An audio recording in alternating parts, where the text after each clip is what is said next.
Hello, everybody, and welcome to debatably the most ambitious tier list I have ever done. I am going to be going through my playlist of book reviews and tier ranking to the best of my memory every single book I have reviewed here on the channel. This could take some time. Possibly the website will crash before we even get through all of the books. That will be the only way I quit, but even then I won't quit. I will just restart and we'll have two different tier lists. I'm just a little nervous because I think it's going to be literally hundreds of entries, but without any further ado, let's go ahead and tier rank every book I have fully read and put out a review for here on the channel. That being said, I'm aware I've been doing this for like 7 years now, something absolutely insane like that. So that's why there is an additional tier at the bottom for I read that, which is just kind of a cop-out for me to be able to say like, look, I genuinely do not remember this book at all. If I even remember like a little bit, I might go ahead and throw it on here somewhere, but for now, let's go ahead and do our best, and we're going to be working our way. Should I go backward, oldest to newest, or newest to oldest? I don't know which would be better. I'm thinking it might be better to go with newest to oldest, right? That way I'm not just starting with a bunch of stuff where I'm like, I don't know. So, all right, let's go ahead and do newest to oldest, which, you know, if we look at my What I Read in March video, we have the books that are covered here. Starting with, I've been doing a good amount of Dungeon Crawler Carl. So let's go Dungeon Crawler Carl here. And we'll pull up the first book cover. Now, Dungeon Crawler Carl, I am well aware is kind of some schlock, right? Don't think that's controversial to say at all, but it's really well thought out schlock. I'm kind of cheating here because I haven't done individual reviews of all the books I've read. I'm currently on book 4. I've only done a full review of book 1, so I'm going to lump them together because also, honestly, I've been binging them so much and they have such like kind of endings but just slipping into the next book that kind of works. Overall, I'm going to be averaging out Dungeon Crawler Carl to be very high A tier. I think that's fair, and honestly I might change my mind later in this and bump it up to S. Anyway, next up we are going to do Fire and Song by my publisher, Bryce O'Connor. And I've had some people tell me like, why are you always feeling the need to say my publisher Bryce? Because I do not want anyone to ever accuse me of being like, you're only giving him a review because it's your publisher and that's why you're giving him positive review. First of all, I think Bryce's books are fine. I do not glow them, and I just don't want anyone to like not know that, that there is a bit of bias going on. For Bryce, I'm going to go probably middle of the road C tier. And that is going to be where I am comfortable leaving that for now. It's a wholesome read. It's got some really well-written action. Bryce just really struggles with momentum, setting, and stakes for me. And those are all pretty detrimental for that going any higher than C.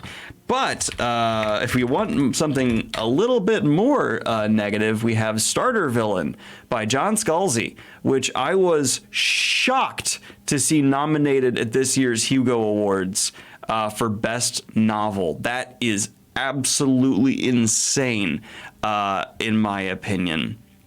So for me, this is going to go F tier. I actually would call Starter Villain awful. I would call it an awful read. There's going to be people who disagree with me on that. Sure, fine, whatever. It just wasn't a single joke that landed. And there was just at no point anything here that felt like it was intelligent, witty. The momentum, plot, characters were all flat. It's like there's a lot of technical things where I'm like, yeah, that's written acceptably. But in terms of actually being something I enjoy, just God, no.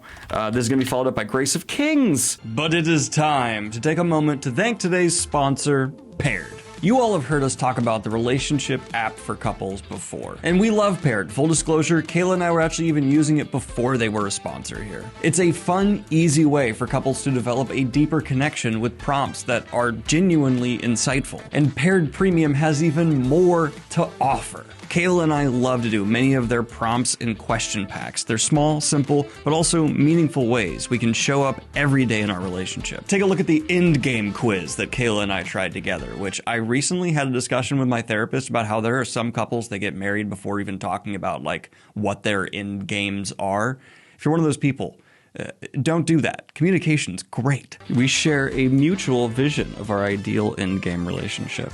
Yeah, agree.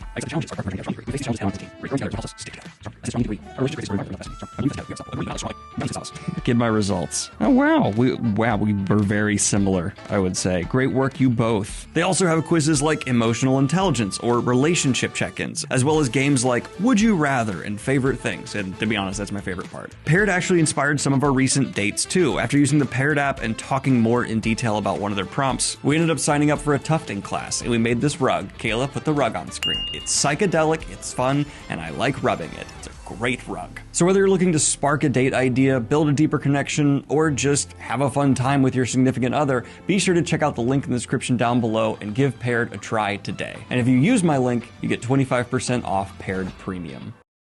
Which was such an impressive story. This is going to be getting into the territory of like artistry. I consider Grace of Kings to be a genuinely artistic endeavor that was telling a story so impressively and so distinctly in style from almost anything else I've read in recent memory that it's just going to graduate into S tier without even taking into account how much I enjoy the character dynamics and relationships. I mean, it is a book that is so focused on character, and that work of character, even ignoring medium and genre, is on that level of just like memorable, amazing dynamics that you get with like, you know, Murder and Scully, Jesse and Walter, Merry and Pippin. Like, you just, wow, except it's friends to enemies. And if you guys like a friends to enemies trope, goddamn, few have done it as well as Grace of Kings. Absolutely adore it. Of course, there's now people with leaf blowers outside my window. Fantastic. Then we have Dark Matter, which is a book by... oh man, what's the author's name? I'm gonna see it here in a second. Blake Crouch. This was another extreme disappointment to me. I had so many people telling me this was going to be a new favorite of mine, and those people are not allowed to recommend me books anymore. This is also F. I found it is also written quite well. This I could see being a fan of more than Starter Villain. Dark Matter, there's elements to the world and to the story that I actually found very interesting. Very interesting. And if you find the character at the heart of this actually to be compelling, I could see being a fan of Dark Matter. Starter Villain has no redeeming qualities. So for that reason, in my opinion, Dark Matter is over Starter Villain. And it's not that... like, it's actually like pretty distant too. Like, I would consider Dark Matter top of F tier and Starter Villain like kind of bottom. In terms of just like, I'm mad that I spent time reading Starter Villain. If I'm being harsh, if I was just gonna say being honest, but I think this is more of a being harsh but honest. Iron Widow. This is, I see why this book is so polarizing, and I'm polarized by it. Iron Widow does what it wants to do very well, and I always appreciate a book understanding its audience, understanding the people who are gonna like it, and not caring about the people who are not gonna like it. I liked it, but I see so many flaws. This is gonna go probably a bit below Fire and Song for me.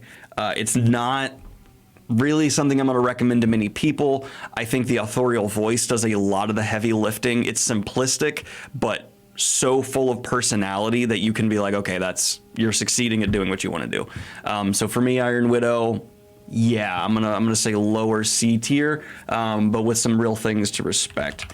Then we have Ashes of Man by Christopher Rauchio. Rauchio. And this is Sun Eater, and I'm gonna go ahead and spoil it here. Nothing in Sun Eater is going below A, and Ashes of Man is going to go above Dungeon Crawler Carl in A. And the only reason it's not in S is because I've seen what's done in Ashes of Man done better in previous Sun Eater books. So we'll get to that at another point. And then that's actually going to be followed up by another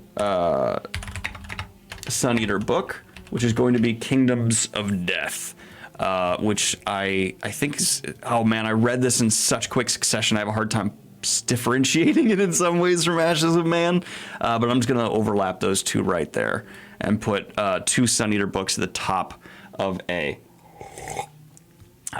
Yeah, that is just earned. Then we are hitting Dungeon Crawler Carl again on my playlist. We already covered that. Now we're going to do Bookshops and Bone Dust, which I'm a little bit harder on now that I'm further from it for a couple of reasons. Bookshops and Bone Dust is not a miserable read. It's not a bad read. Maybe I shouldn't even take this into account as a reviewer, but it's a book that I'm constantly asking myself, does this need to exist? I didn't like the reading experience of Bookshops and Bone Dust nearly as much as Legends and Lattes, but I still now want another entry in this series, and it's so strange. I kind of think Legends and Lattes should have stayed a standalone, but now that it's being a series, I want to see more. But I think it could be better than Bookshops and Bone Dust. I'm going to leave it low B.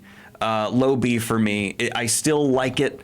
It is a good book. It proved, yes, you can make sequels here, but you didn't have to. That's kind of where I'm sitting on it. But oh my God, did it also hit, like, you know, a cozy, chill, warm cup of coffee on a rainy day. Like, Travis Baldree is a gift of that vibe.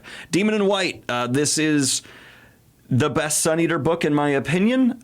It is where it truly manages to, in my opinion, impress upon the reader what exactly Sun Eater is, why it is special, why it's so damn good at being exactly what it wants to be.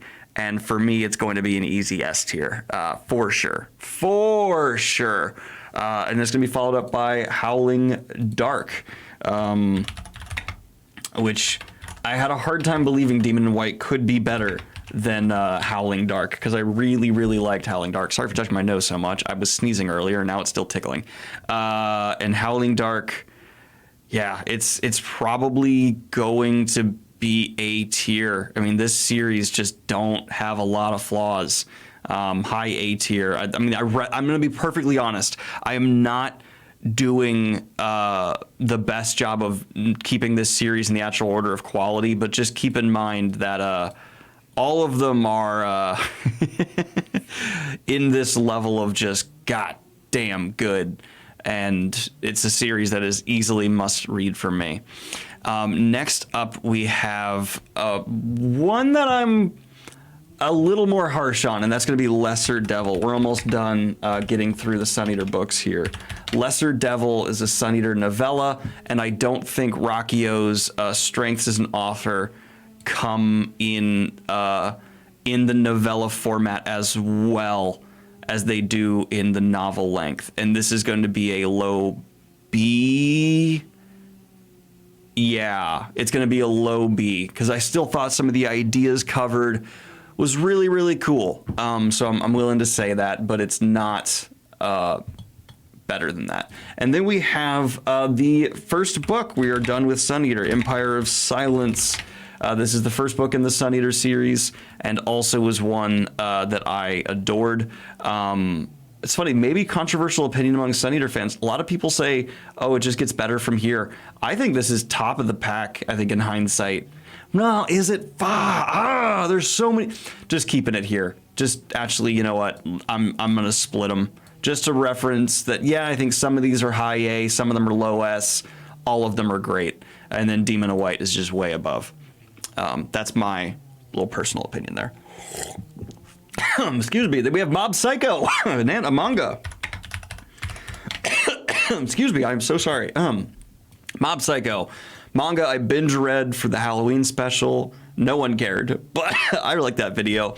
And Mob Psycho was a total blast. I understand why people adore it, and the anime only elevates what was already a solid manga. The humor lands, the way that kids are kind of Stephen Kingian and how they really fight. They talk trash, and then Mob being this kind of blank slate of charisma oddly works. And of course, him as the straight man opposed to the comic relief we have next to him in his mentor is just a blast. I'm putting it low S.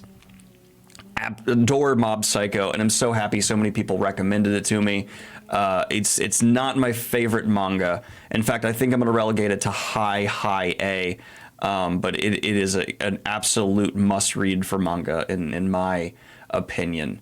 Next up, I'm just going to get another manga out of the way real quick, which is going to be Kingdom, which I did not love as nearly as much. This one, so many people have told me, dude, it gets better, just hold on. I'm gonna maybe get back to it. I think I've read a little bit more, not enough to get to the point where I'm gonna fall in love with it, but from where I am in Kingdom, which is like the first arc, I'm feeling middle C, very middle C here. And then we have The Will of the Many. I kind of treated myself here for a stretch, and kind of only took recommendations for a while for books that I knew I was going to end up liking. Sorry. I know that meant for a while there was just so many glowing reviews here on the channel, but it was really delightful for me. I just kind of piggybacked and was like, you know what? I've read a lot of crap recently. Let's just do things I've been looking forward to and I know are going to be good, and Will the Many, damn good. Right up there with Demon in White, high S tier. High S tier. Kingdom only gets better, but C is understandable for the start. Appreciate that. I appreciate that. Then we have Orconomics. I had some pushback from people telling me, like, you can't actually claim this is as funny as Discworld. And then I had people who had read Discworld being like, yep. Or had read Orconomics being like, yeah, that is funny. Orconomics is in that, it's satire of a level of Discworld, which is such a huge compliment to give, and I'm going to put it in high A. The characters aren't sticking with me enough to make it S tier. The world isn't original enough to make it S tier, but in terms of satire, it's banging, totally banging. All right, now the final one. We're moving on to the next video here. Great. So for the next up, we have.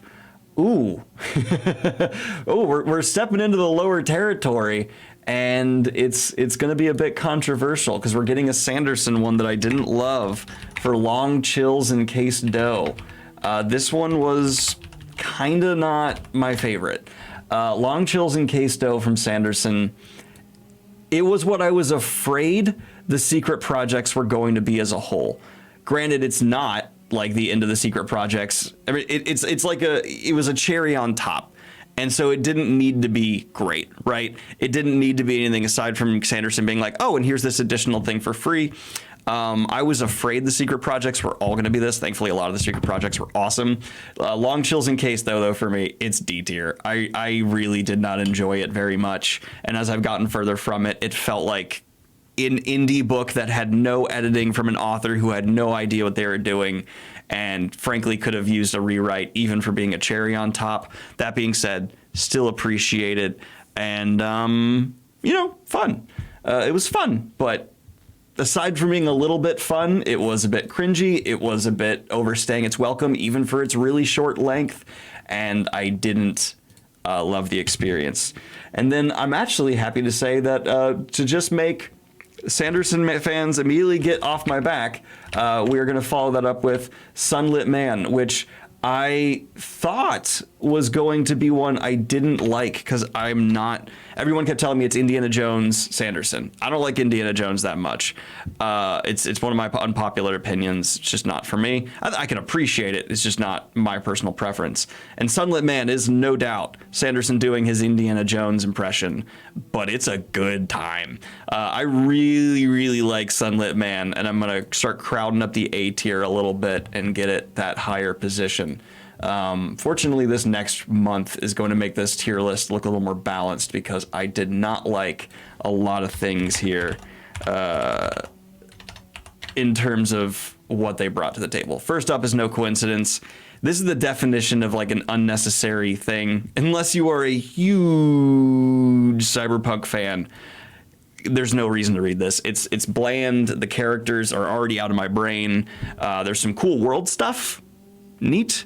And it doesn't overstay its welcome. It's fine. Like, it's just fine. There's nothing here that I would say, unless you are specifically the like cyberpunk, not the genre, but the franchise completionist, no reason for you to make this a must read. I'm sorry for anyone who loves it. Then we have a Wizard's Handbook. And this one was probably the most disappointing of the secret main projects for me. Wasn't awful, but I would qualify it as bad. It's definitely angled towards kids, but then even some of the commentary and themes and character things that happening around kids are weird for kids to like then digest. I don't know. This one tonally was kind of a mess. Character-wise, it was absolutely a mess. I'm going to say high D. I'll never read it again. I have no interest in it. I don't think there'll be anything I'll be able to take away from it, and I'm not angry about it. It's not F, but it's just unpleasant. I wasn't a fan. Then we have Mad Uncle McGillicuddy's, which was an indie pub book from someone here in the audience that I saw potential in, but this needed a little bit more time to bake. It's the top of D as well. I'm gonna give it I give it respect, maybe a little more respect than I do for Wizard's Handbook, because it is really indie pub, but it needs some more bacon. That's what I would give it. Not bacon as in bacon and eggs. More baking is what it needs to reach its full potential. Then we have Yumi and the Nightmare Painter, which was, oh God, is this my favorite of the secret projects? I keep going back and forth on it. It's a great one. I really like Yumi and the Nightmare Painter. I can see this being some people's favorite Sanderson book, especially if you are interested in Sanderson romance, which this is probably the strongest showcasing of a romantic-ish relationship for Sanderson. Has flaws, but I really appreciate it. Top of A. Top of A. Then we have Lightbringer from Red Rising. This one, Red Rising is just getting better. Like, it's just getting more solid as it goes on. Pierce Brown as a writer is just more understanding what his audience wants and his strengths. And I'm going to put this right next to Grace of Kings, for sure. For sure. And then we have what I read in June, and this one was a bit more of a mixed bag. First of all, we got Equal Rights by Discworld by Terry Pratchett. I did not sleep well last night, can you tell? And this one is a really good time. Terry Pratchett, in his true form, just having fun with jokes, commentary, satire, really solid world as well, a great immersion. He's got an oomph to immersion that I think it goes underappreciated, because you can talk about so many of the zany elements to Discworld. You can talk about so many of the wonderful characters, the imaginativeness of it. But with how imaginative and zany Discworld comes across, Terry Pratchett has a gift of just within the first few opening paragraphs making you feel unbelievably there. Even if you don't feel like it's all been spelled out, you still don't get what's going on. You can still feel like you're next to whoever he is writing, with vigor, Then we have Nothing But Blackened Teeth, and oh my God, this was. I didn't think something would get ranked lower than Starter Villain, but this absolutely gets ranked lower than Starter Villain. Starter Villain, in comparison to Nothing But Blackened Teeth, is tolerable.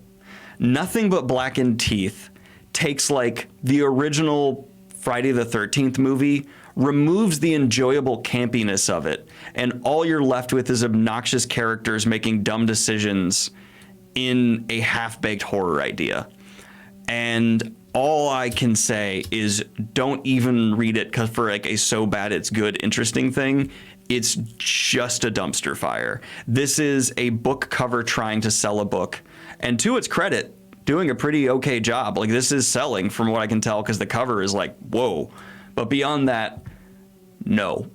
Beyond that, stop. Beyond that, I'm mad that I read that. Then we have Monster, the manga, which I need to actually catch up and do a full series review on. I have finished Monster now. I just need to get my series review out there and done. Monster jumps the shark, but Monster is still a good time. It overstays its welcome. It's not perfect, and it gets a little too big for its britches, but I'm not mad at it. And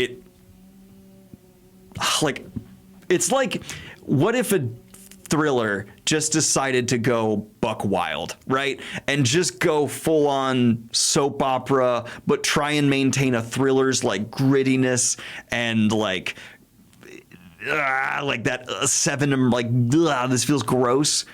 And I can appreciate the artistic merit, right? I can appreciate the vision of Monster more than I appreciate actually reading it towards the end.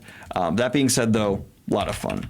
Then we have Blood for Coin by fellow YouTuber here, who I haven't seen post in a while.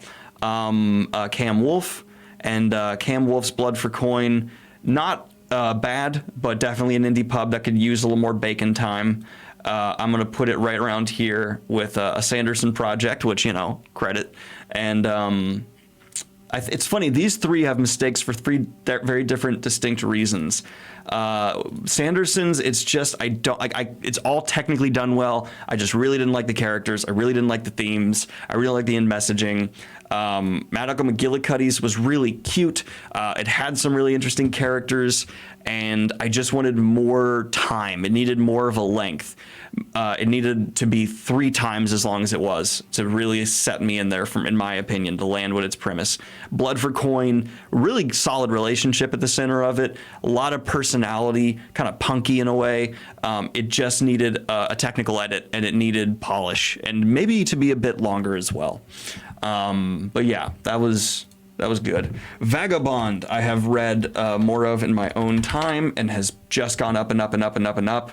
I get why so many people who are like, you like Berserk, read this, were saying that, but that did set an expectation that Vagabond, purely in my own opinion, wasn't even trying to live up to. Vagabond's trying to do its own thing, and I appreciate it for what it ended up being. I'm not done, because I don't think it's done. I haven't caught up to the edge, so that's always the thing I try to avoid with mangas when I'm going through them. I don't want to know if they're done. I just want to read and catch up, because if I find out if they're done, that affects, like, okay, am I anticipating an end? Like, I want the story to let me know if there's going to be an end coming up, right? I think I have like a couple arcs. How much do I need to double check? I don't know, because I stopped reading it to read a bunch of other stuff, and my brain gets confused because I'm stupid. But anyway, then we have The Body Keeps the Score, which I technically did a review of, which I had a lot of people saying, like, why are you talking about a self-help book? This, I guess, is kind of a self-help book, but it wasn't the frame I viewed it in. Instead, it's like the most up-to-date understanding and knowledge we have of trauma and treating trauma and how complex trauma can be and the after effects of trauma. And it's not through the old guise that is so often talked about of like trauma. Like, I didn't read this for self-help. I read this to understand what I'm going through as a person. And I guess, yeah, that is self-help in a sense. Sure, I'll admit that. But it's self-help with a very specific academic intent. And for that, I don't normally read self-help, but I really, really appreciate that. Yeah, this one was really, really good, and helped me a lot for understanding why I have reactions the way I do to certain things, which was great and has been helpful.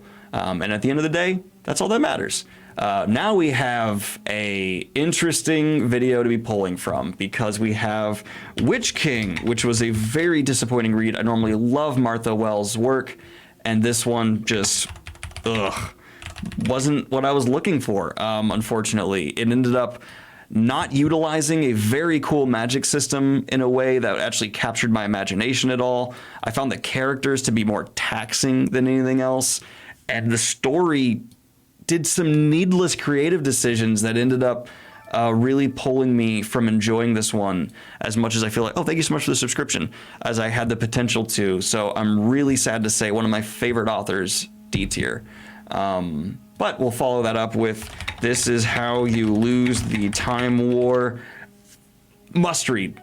Must read. So creative. Two authors coming together to tell a love story that actually utilizes the sci-fi elements to enhance the love story and make it something that you couldn't even tell without the specific set of circumstances that are the story and these entities interacting with each other. It's beautiful. This book, in every single sense of the word, is beauty on the page.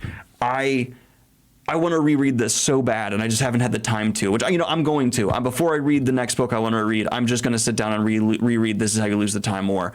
I think it's also one of Kayla's just favorite books now. It's also, I think, of the 5 people I've given this book to, 3 of them have now told me it's one of their favorite books of all time. I am fascinated by it.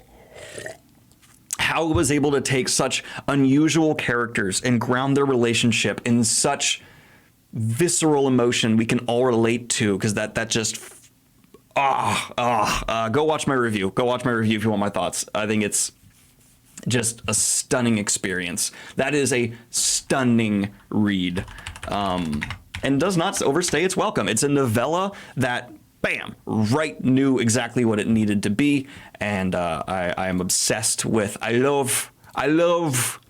And then we have Untethered Sky. I really wanted to like this one too, and I think I'm a bit easier on it the further I've gotten from it. I was just expecting something Fondolita giving me something much different than I actually got. And that definitely tainted the water a little bit. I still don't think what we consumed was great, but I will call it acceptable. It's a low C tier for me. I just wish that had hit a bit harder. I also finished Blam, or Blame, whichever mistranslation you want to go with. This is weird. You know me. I love weird. I love a story that's not going to hold my hand. It's not going to tell me this is exactly what's going on and explain it all. Steven Erikson kind of got me into that style of storytelling, and Blam elevated it. Blam is just, hey, it's over now. Do you get it? And you as the reader go, what? Like, there's some stuff that on reread you're like, oh, okay, yeah. But even on reread, there's certain elements that are just, I get this is related, and it's answering a question I didn't know I was asking, but also, what the hell? It's so artistically ambitious, and the art is so satisfying for what that type of story being told is. It's a true example of manga, the medium, elevating a narrative, which I think is fascinating in itself. I'm going to put Blam on low S tier, and it's definitely the only S tier entrant that if you were like, Daniel, to tell me the story, I'd go, I can't. Next question, moving on. Now we did a good amount of Terry Pratchett. We have Going Postal, which I promised at one point this year we were going to do like a Terry Pratchett book a week, and I just did not live up to that at all. I am the biggest liar on BookTube in terms of just following through on what I want to do for projects. I am sorry. But Going Postal, upon reread, I not only think it's a fantastic starting point for Discworld, but in terms of the standalone Discworld books, they are all kind of standalone. But you know what I mean? Like, it's very divorced from like the main series people talk about. It might be my favorite. Outside of like the death storyline, outside of, Guards, the witches, this one is just so, it's like extra standalone for Discworld. I think, characters here do reappear, but this one you can just consume and be satisfied beginning to end, done. And I think it's a really good litmus test for the height of Discworld's potential to see if it'll grab you as a reader, which, never a bad thing. And now we have, oh wow, I forgot I read Night Angel Nemesis, right.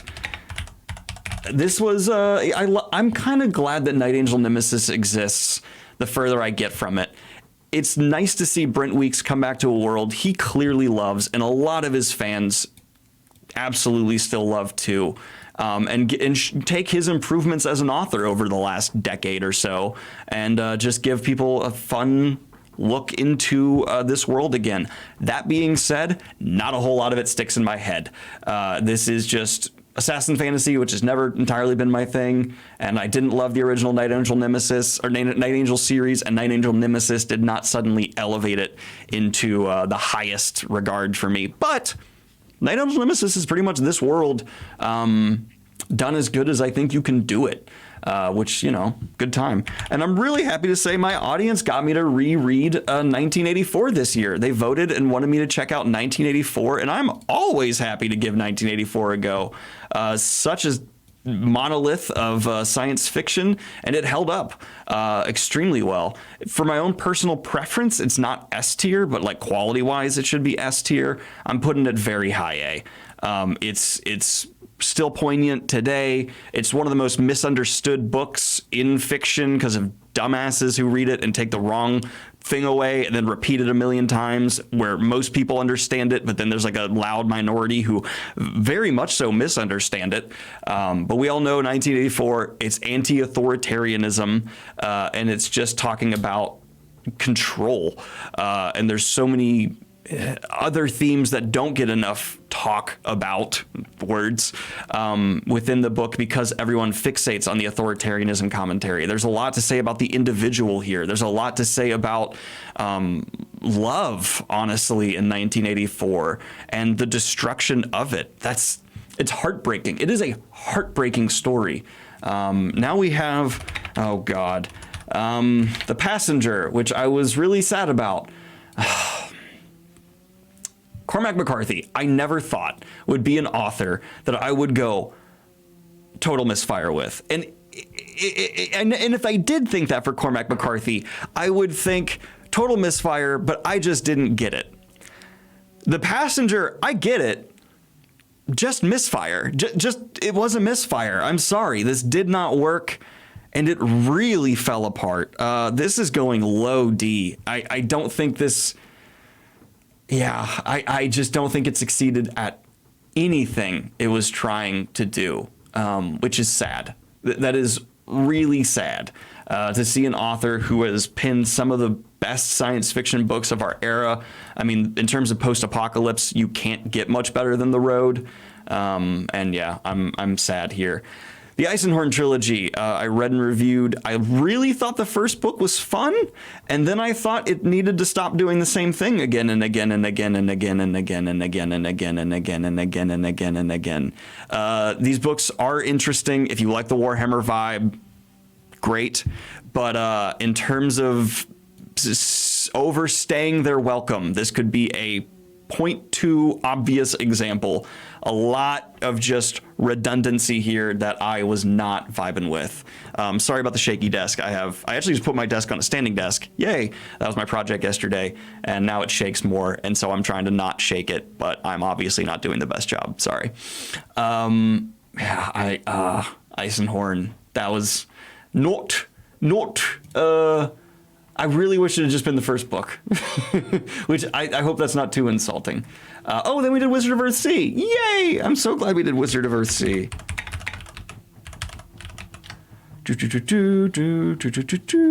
Which has slowly gained views over time. This makes me really happy because this Le Guin needs more love from younger readers. I think she gets some, but not enough.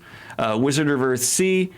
This is going to be an easy S tier. It is escapist, cozy fantasy that doesn't feel like you're being wrapped in a blanket. It doesn't feel like you're being just overwhelmed with the Legends and Lattes wholesomeness where there's no real stakes. Wizard of Earthsea has stakes, and Le Guin as an author is very stylistic. So it's not like that brain candy vibe of cozy, and instead it's more of a Shire vibe of cozy, right? Where there's dangerous things in this world. There is an adventure of grand kind happening, but at any moment it feels like you could kick your feet up on a barrel, light a pipe, and enjoy that wonderful fantasy escape. And for me, I think that's special. That's something I'll never I'll never get over. And I think I think I agree with you that this is a book that could be a wonderful transition into YA for people who are at that age where they can leave kids' books behind, but need something that's still oriented towards a younger audience. Earthsea, I would debate, is one of the best to ever do that. It's outrageously good at doing that. Black Sun was one of probably the highest rated book I've read of recent memory that I have done a bad job of talking enough about. I need to talk more about Black Sun, maybe even do like a breakdown or a deep dive on it. This is epic modern fantasy that, yes, is standing on the shoulders of giants, as everyone who wants to criticize modern fantasy always points out for these people, but it is standing tall on the shoulders of giants. It is doing something ambitious. It is evolving what a culture for epic fantasy can be based in and fully realized and treated with the same love and care you see with so many of those classic authors who would academically study the cultures they use to adapt for ages and ages and ages. And I also think it's just beautifully written. Black Sun is beautifully written. Oh, hey, we're getting into more secret projects now. We have Tress of the Emerald Sea. I put C's, but that's fine. So we have this and Yumi. Which one do I like more? I don't know. They accomplish such different things, both so well. I kind of, God, the S to A transition here is so rough. A lot of these I kind of want to shuffle back and forth the more I look at them, because I'm trying to think enjoyment versus respect versus like what it's doing for the genre. These are all like, I'm putting them close and bunched for a reason. Interesting. And then we have Xenos. Oh, we already did that, which I could pull it out and put Xenos higher in like B from the trilogy. I relegated down to here, but I'm just not going to do that. Just know Xenos a little higher, but the whole trilogy averaging out to there. And then we have The Lost Metal, which was really, God, talk about Sanderson pulling off another thing I did not expect. Second Era Mistborn is one of my least favorite Sanderson endeavors ever. So when I heard he was returning to it, I was not excited. I just went, I'm going to have a video or I'm not very positive and Sanderson fans are mad at me, whatever. But it's the gloves off approach from Sanderson. This is like, hey, you thought Cosmere wasn't going to be like Cosmere. Guess what? Cosmere is going to be Cosmere. And it was exciting. Like, it was really, really exciting to be like, oh, damn, like we are getting some like MCU, but from one consistent vision and mind executions where it doesn't get messy. There doesn't become all these resolved things. It's just moving forward into this grander space. And I think that is excellent. I think because of what it means for the Cosmere, I'm going to bump Lost Metal into the S tier and put it, let me organize these out a little more, give them a little more room. Like this. Yeah, we're doing like this kind of thing, I think. Sure. Cool. Then we have, wow, talk about a left turn. Kindred, tonally. Lost Metal to Kindred. Name two more different books that are still within, speculative fiction. Kindred is Octavia Butler at her finest. And Octavia Butler, in terms of people who claim to be major sci-fi heads who just talk about Asimov, might be the most underappreciated of the genre original goats. Such an incredible writer who truly understood science fiction ahead of her time, could be so poignant. Don't get me wrong, there was poignant political commentary happening in science fiction well before Octavia Butler's time, but in terms of applying it directly to the social commentary, I mean, she basically invented a genre that has been attempted again and again and again and again and again from this book. And this is an absolute S tier, up there with Will the Many, Demon in White, for very different reasons. But yeah, a must read for anyone who wants to be a completionist for science fiction.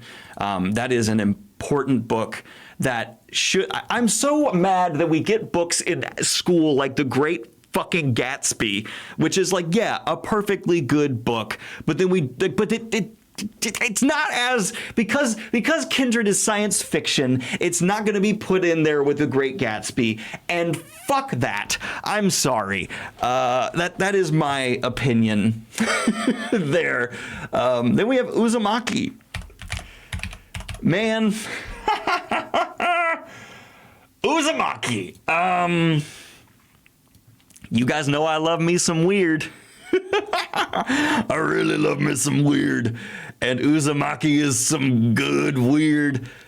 But then it kind of falls off. You know, like there's whole short stories in Uzumaki that I would give a D. There's some I'd give an S. It kind of averages out to a B. Uzumaki is, I love it so much for existing. It's so odd. It's genuinely scary. And the personality from the author might be the strongest of any manga writer or creator I've ever seen. And aside from that, there's whole things I would pull out. Like the hair story. I get it, but stop it. I get it, but you didn't need to do that. And Junji Ito, I will always be excited to see what they're going to do next, because no doubt, truly an artist. Vinland Saga, which is another thing I need to get more reviews out for, or just do a series review for. Me and false series promises, man. There's not enough time in the week, and I'm trying to get my own goddamn book done. Vinland Saga. It's not Berserk, but it's, I really love a meta angle around Vinland Saga is so beautiful to me and special, because at least in my exposure, my experience, right? I'm not trying to say this is like a universal truth. It's just what I've been exposed to. I get a whole lot of Western authors looking at Eastern culture and giving their spin on it, which can be done to varying degrees of success. You know, some authors do it with such reverence and respect. You get something that is special, and it feels like it can be appreciated as like an academic adventure into another culture. Other times it just feels like a big wet fart of someone who's into mall ninja shit using another culture as a skin. Vinland Saga is a bit of the reverse. It is someone from the East looking at Western culture and really loving it, and giving it this treatment that is so different in its view of the culture and characters because of the culture the author is coming from, but has such a deep understanding of it. There is something special about that for me. I really like getting the flip of what we so often see here, and that is not even talking about how it is some of the most just, how to even describe it, grounded yet over the top action sequences, minimal yet bombastic characters, and plot twists that are just, I didn't expect this to go full, you know, Ryan Johnson Knives Out, because like it's, well, I'm not saying it's a murder mystery, but I'm saying in terms of like, oh, whoa, do you mean this guy's that? God damn, like it keeps revealing things and bringing you along. Yeah, I'm not going to spoil it, but I have caught up on Vinland Saga, and I've done the anime, and the anime, it's kind of like do both. Like there's not like a right or wrong. It's just like do both. Vinland Saga, without a better way to put it, get to better. Like it's been adapted flawlessly. I would say the anime, at least, I didn't watch the full anime. Don't get me wrong. There were just certain chunks from the story I wanted to go watch the anime from, and those important chunks always hit, like always. So good on them. I haven't looked into the story of how it got adapted, but it did good. It did good.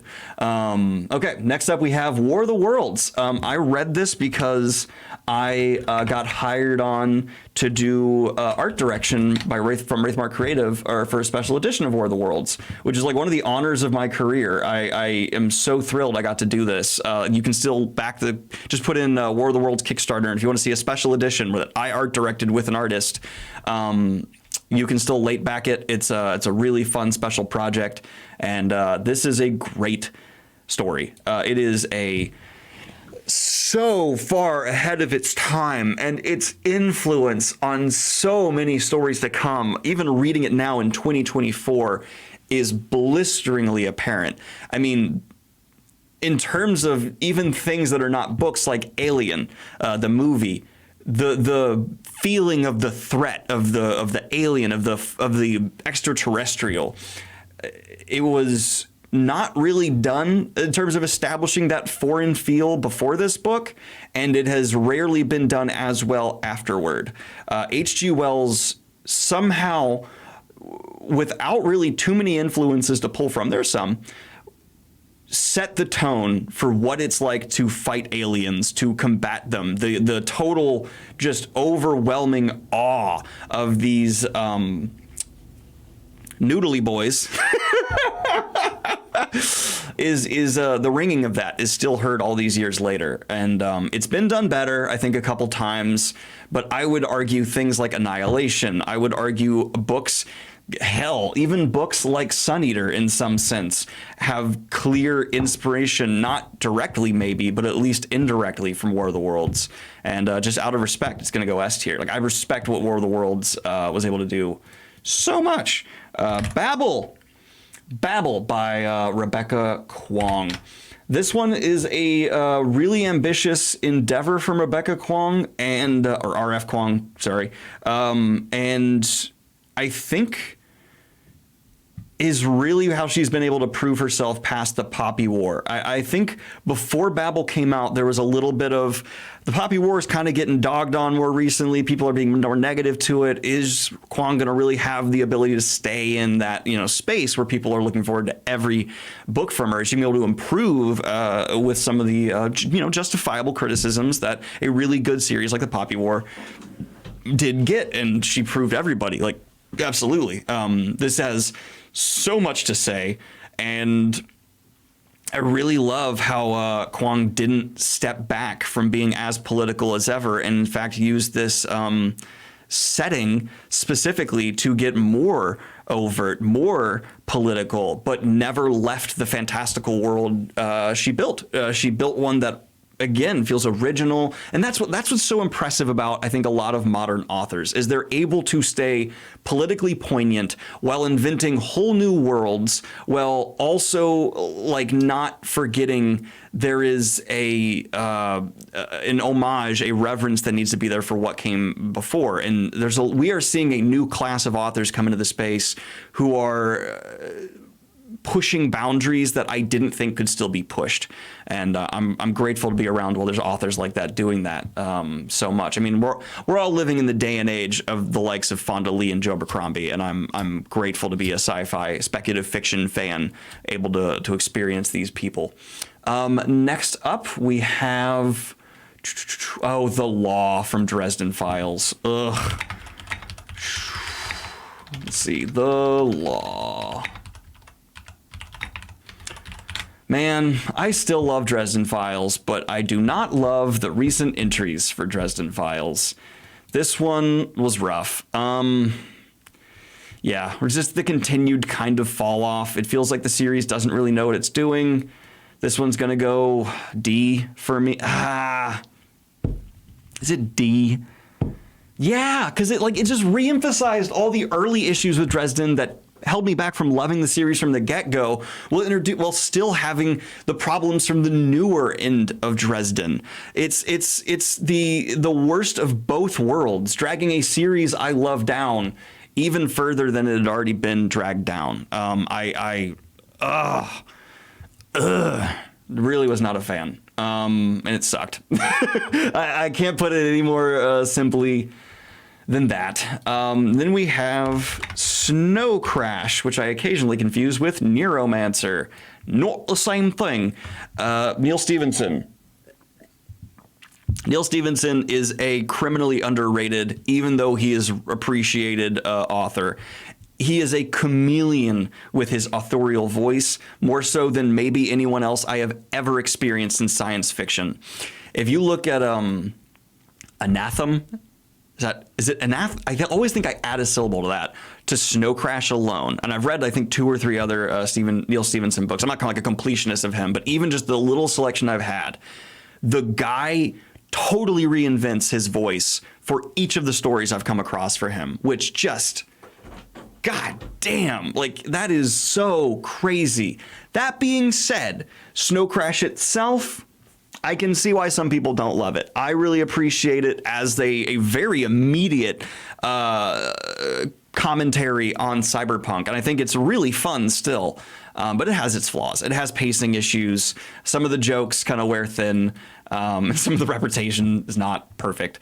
But yeah. I think just wrapping up into one, we also got through and caught up to all of Berserk in the last year. So I'm going to say Berserk as one story. That's how I'm going to consider it. And it's an easy S tier. This is maybe, I don't know if this is going to be controversial to say. In my opinion, despite its many admitted flaws, despite its reputation, the most beautiful thing I've come across in manga.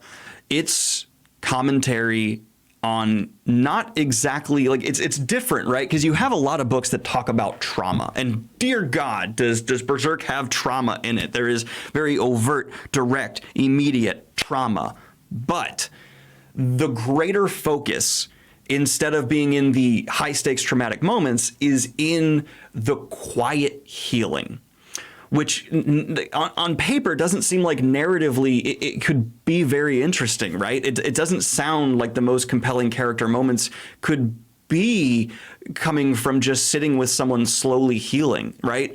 But that has turned out to be such a rich gold mine. It's a story that has actually made me tear up and cry because the main character actually just smiled on a beach and said they were having a nice day and let their guard down a little so that they could be happy with the people they love after being so numb and turned off and afraid for so long. Like that's magic. That's the beauty of fiction. That's storytelling. And I think Guts might be the most reserved character who has the greatest amount of depth. Like the two are just full. He is so deep. He is so profound, yet he's rarely anything if just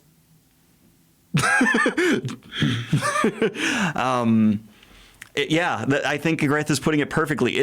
Berserk contains the most powerful "this is nice" in history.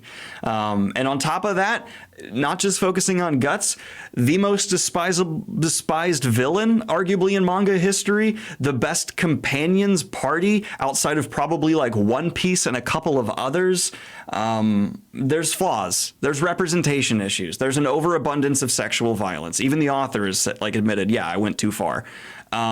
But that doesn't hold it back from being a journey in itself just to read. And I want to again just say thank you to the people who kept hounding me to read Berserk, because I have been going through a really hard time in my own life. I've made mistakes. I've been traumatized. I've traumatized myself with my own stupid actions. And seeing Guts make mistakes, Guts hurt people, and learn to try and be better and learn to try and heal and heal with those around him was something I actually found myself thinking about and looking toward.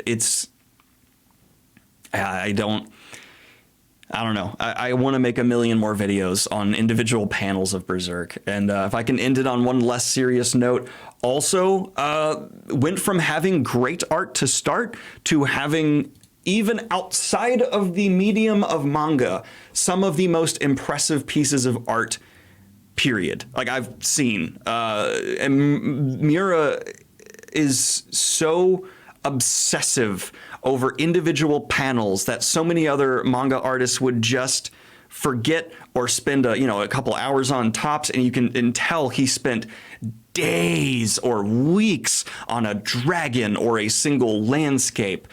And it's one of those things where you just know, oh, this is someone's life's work. It's like Lord of the Rings, right? Tolkien's life's work turned out to be Lord of the Rings. All the things he did before it could tell were building toward that, and he rarely did anything outside of it afterward.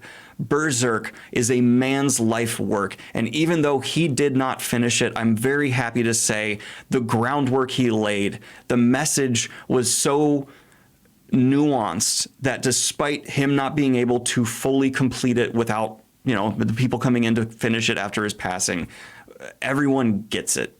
We see, and that's okay. I'm sad, obviously. I'm still mourning, but I'm in awe of Berserk.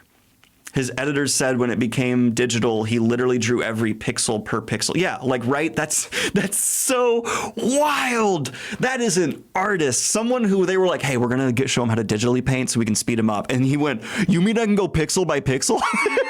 The man is an artist. No question. No question. And now for something completely different.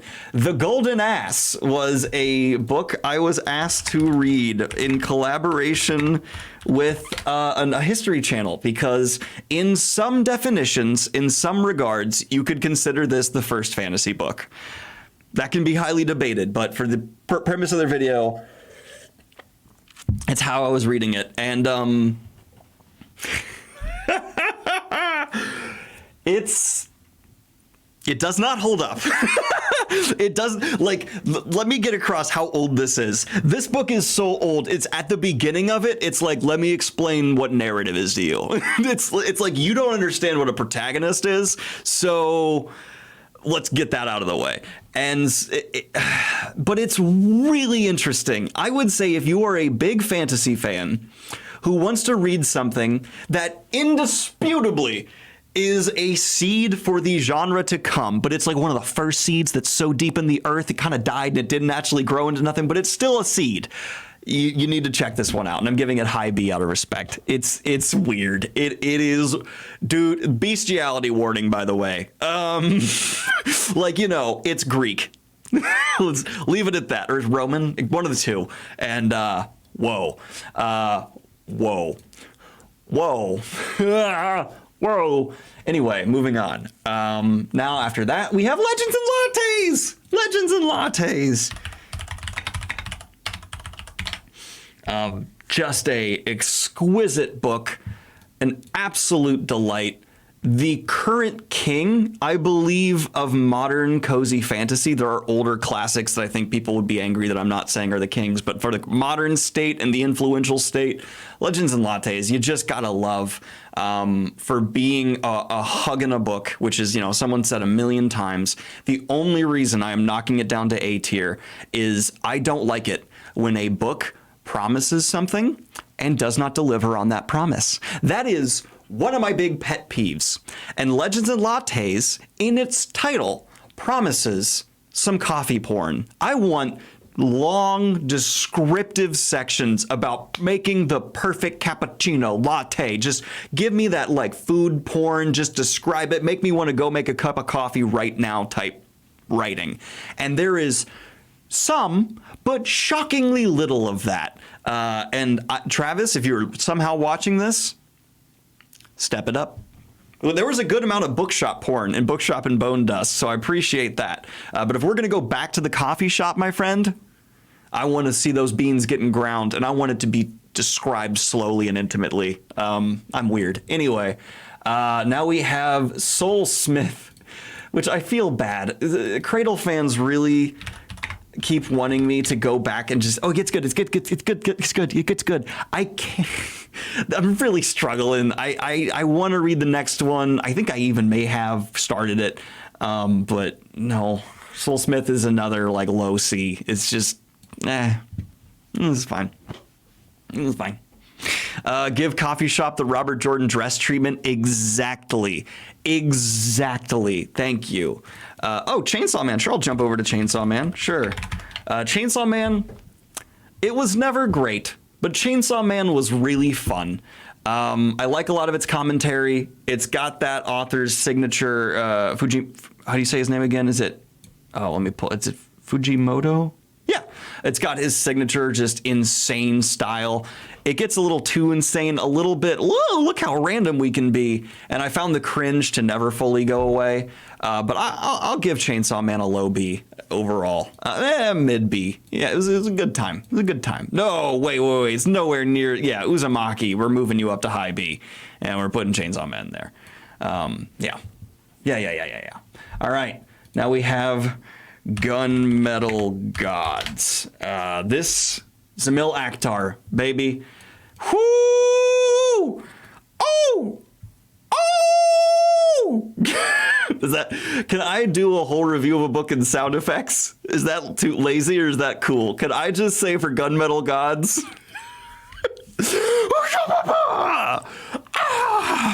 That's my review of Gunmetal Gods, baby. I picked this up kind of, okay, now I'm not just doing sound effects, but I picked this up and I was like, I'm purely picking it up because the cool tough cover and a cool name, and it's not going to be that great. I'm expecting schlock. No, it's not schlock, but it also lives up to that Gunmetal Gods vibe. If you like Rage of Dragons, if you like First Law, if you like, just character-driven, dark fantasy, but maybe in a bit more of an epic setting than those examples I gave. Actually, no, it's about equal to Rage of Dragons. Gunmetal Gods. Gunmetal Gods fucks. I have no other way to put that, for sure. All right. Next up, we have, let's see, The Black Tongue Thief. Why am I having a hard time remembering this? The Black Tongue, which book was this? Oh, Jesus Christ. Now, see, we're getting far enough back that my dumb brain's having a hard time with it. The Black Tongue Thief. Yeah, fuck. I'm having a hard time remembering this one. This is the book I always think is by James Easlington. It's not. I don't remember it well enough. I'm sorry. Yeah, for the first time I got to use this category. Oh, that's not good. Oh, God. Oh, Kushiel's Dart. Oh, God. Okay. Kushiel's Dart. If you ever want to shut someone up who's like, a sex-focused book can't be real literature, bam. Kushiel's Dart has so much to say. It is deliciously thoughtful in how it explores sex, in how it commentates on us through our approaches towards sex. It, as I said in my review, treats sex like a magic system in some ways. You have a vibrant imagination of court politics in a world where it's fully embracing some of the darker things that absolutely existed in times like these in the real world, back before we could tweet out this person's a fucking monster and no one should work for them. But also there's a lot about taking over control. There's a lot about how someone can not exploit, that's the wrong word, but overcome a lot of hardship and even find oh God, it's hard to talk about, right, in certain ways, because I don't want to get canceled for talking about some of the things that Jacqueline Carey's getting into here, but Jacqueline Carey's not wrong. There's really hard lines to walk when you're talking about sex and power dynamics. And while I don't agree with everything that Kushiel's Dart says, and Kushiel's Dart by no means is the most explicit thing that the genre's ever seen, it's pretty damn explicit. It gets more explicit as the series goes on, and at least it says everything it's saying thoughtfully, or at least within the specific lens of the world and the character's situation, with follow through. It's not saying these things thoughtlessly, which I think a lot of romantasy, if you're going to have a complaint, does. Romantasy has a problem where there is some really, and it's escapism, right? So you don't always want to be thinking about the implications of some stuff about fantasies that no one wants to live out in real life. They're just fantasies in fiction that we enjoy. I don't know. There's all kinds of dangerous things to say here, and I'm not a romantasy reviewer, so I'll leave it at that. But Kushiel's Dart, I have a ton of respect for. This is something that would be difficult as an artist to do and put out, especially for now. And I think it holds up surprisingly well. I'm going to put Kushiel's Dart strangely next to Dungeon Crawler Carl, which is weird. All right. Then we have Hunger of the Gods. Wait, did I not review the second Hunger of the Gods book? Did I not read the second Hunger of the... I can't even remember. Okay. Now, Hunger of the Gods. Look at this. Can we just also take a moment? Look at this cover. Oh my God. Oh, it's such a big boy. Oh, this is the second book. Yeah, okay, this is the second book. Anyway, that's a big boy. It's a good big boy. Ugh, that's a good big boy. Middle A tier.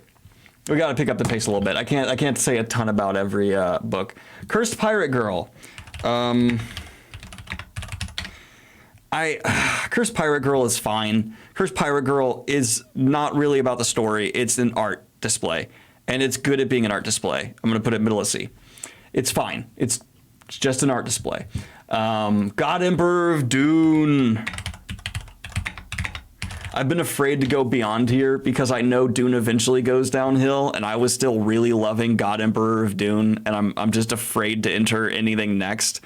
If you can't tell from this cover, Dune getting weird. Dune get weird, and when Dune get weird, Dune get good. Dune weird, Dune high tier. Dune top A, good Dune. Dune good, weird Dune. Thoughtful vocab. Vocab good, Dune weird. Sorry. Children of Dune. Children of Dune still weird. Still good, weird Dune. And I still am amazed that this got adapted once and no one talks about that. Do I like Dune Messiah or Children of Dune more? I can't remember. I'm just going to put all three of them like Sun Eater and just say these three, I read them really quick to each other. They were all great. I'm actually going to put them at the top of S over here. This Dune good, Dune great good, Dune good, Dune. I like Dune, children good, Dune. Yay. Oh, Daniel been sniffing the spice. You fucking know it. All right. Then we have Saga, which I read more of than I reviewed. And Saga is really... What's the right word for Saga? This is peak millennial graphic novel. I think that perfectly surmises and sets expectations properly for Saga. This is, if you took millennial weird fiction, distilled it, and did it as good as it could be done, while still being a bit too much millennial, that's Saga. That is Saga to a T. So for me, middle of A. It started to be a little too into itself. Is that? I'm running out of words here. I'm trying not to sound over redundant. Anyway, I'll definitely put Vagabond above Saga. Above Saga. And then we have... What was after that? Mouse. Mouse we talked about next. Or previously, because we're going backwards in time. Where's a cover of Mouse I can show without getting demonetized? Book cover. Mouse is a graphic novel that tells the story of a certain angle of World War II I'm afraid to talk about without getting demonetized. And it does it perfectly. This is an incredibly important book, and it is one that I think... Oh, Jesus Christ, I just literally spelled it wrong. Oh, my God. Can you tell I didn't sleep last night? And I'm a dyslexic, and more excuses. Please don't be mad at me. Yeah, I think the fact that this was attempted to be trying to pull it out of bookstores or libraries, school libraries at the time is insane. I read this in school, and it was immensely impactful on myself. And the people who, let's just say, side more with the bad guys in this story are mad about that. And those people can go fuck themselves. That's my take on Mouse. Mouse is perfect. Everyone should read it, including kids. And if you think they shouldn't, and your reasoning is... No, there's no reasoning. Like, being against Mouse is literally just like, I don't like book that make the people I secretly agree with look bad. So I don't like this book. You're a bad person. That's my. I don't care if people will get mad at me about that. You can't say you're a bad person if you don't like Mouse.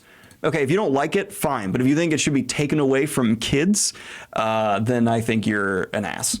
And now we have Perdido Street Station. This kind of has the opposite problem. A million years could pass, and I am not going to forget the reading experience of China Melville's Perdido Street Station. I maintain the title of my video. This book is angry. China Melville's Perdido Street Station is an angry book. This is a book that is very much so in almost a dungeon crawler kind of way, commentating on us through inventing a fictional society that has problems that are allegories for our own, and then challenging the reader to even if you agree with the author, he then pushes you further, right? He goes, okay, you and me agree on this. What about now?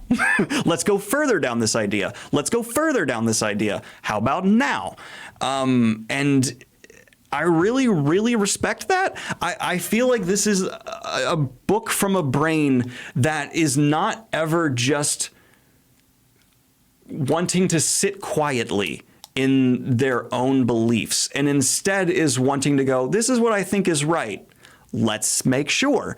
And that is such a wonderful source of inspiration for a fantasy sci-fi book, in my opinion.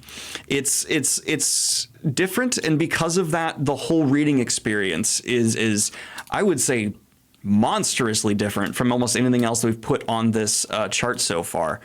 So yeah, easy S tier. China Melville's a genius, and you can tell. You might not agree with him, but he's absolutely a genius. And now we have probably one of the biggest reliefs for me to ever read, and that is because Dune Messiah is amazing, and I got so many people mad at me for not liking Dune, and when I was able to turn around and be like, okay, but Dune Messiah, amazing, then all of a sudden I had a lot of Dune fans being like, okay, great, that's fine, you don't like the first book, you like the sequels. So I'm that weird hipster asshole who doesn't like Dune but likes the Dune sequels. And I think I can appreciate the weirdness that is there in the first Dune book more because of the sequels now. But I fell in love with this world because of 2, 3, and 4, not because of 1. Let's go ahead and just get One Piece out of the way, because we did One Piece as well. One Piece as a series, we got through. Wow, I did not mean for a bunch of swimsuit One Pieces to show up. That's funny. This is talking about cozy reads. I wouldn't call One Piece cozy. And I don't know if people are going to be mad at me about that. But yeah, it's S tier. It's one of the most ambitious fantasy stories ever told. And if it was in a novel format, people would realize that. But because it's manga, people don't. In terms of the number of islands, the level of crews, the depth to the crews, the backstories, and the growth of the characters, One Piece is in that Stormlight Archive level of just a gargantuan story. And it's been able to, like, in a genuinely like South Park timeline type way, in 20 plus years of publishing, still just now reaching new heights of quality, which, god damn, that's impressive. So yeah, easy S tier. But for those who keep asking me, which do you prefer, Berserk or One Piece, I've settled and I prefer Berserk. I think One Piece is more enjoyable, but Berserk is closer to my heart. Metro 20, oh Jesus, oh God. I know I read this and I remember elements of it, but I think elements of the game are coming in. I'm sorry. I'm sorry to say this. I think I gotta put this in, I read that. I can't remember enough. I can't. Yeah, the most recent arc of One Piece, Egghead Island, is now in contention for my favorite One Piece arc. How? Just impressive. Wisdom of Crowds.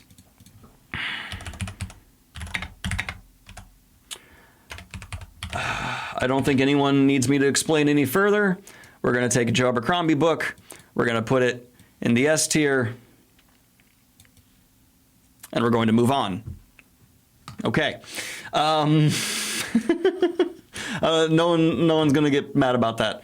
Oh wow, we're all the way back when I was still doing the Wheel of Time read along. Fires of Heaven. We have a Wheel of Time book. I'm gonna surprise nobody here. and put this in the S tier. You know what's funny? I used to feel bad with how many like fantasy books I would put A and S tier and stuff like this. And then I had one comment pointed out to me, and it made me feel way more secure about it. And they went, you know, I might not love as many of these books as much as Daniel does, but it helps me really tell that he is someone who does genuinely love these genres and is someone who's going to continue to want to try and find like more things to appreciate in these books. And I was like, yay, thank you. That is what I am trying to go for. So appreciate you. Awesome. Yeah, I love these because that's why I'm here. I love these because I do this because of a love. And now we have, oh, Jesus Christ. Yeah. Ice Planet Barbarians. You all got me to read porn. It's pretty good porn. I'm not mad. But yeah, it's going to go D. It's not quality in any way, shape, or form. It's going to go low D. It's still better than I enjoyed Ice Planet Barbarians, quote me on this, far more than Dark Matter, Starter Villain, or Nothing But Blackened Teeth. And I think if you read those books, you will agree with me. That is, I'm not wrong. Dark Age by, yeah, that's Red Rising. Rising, that is going to be an easy Pierce Brown. Love it. I think Red Rising just keeps getting better and better. I love what's going on. Just boom. Let's put it.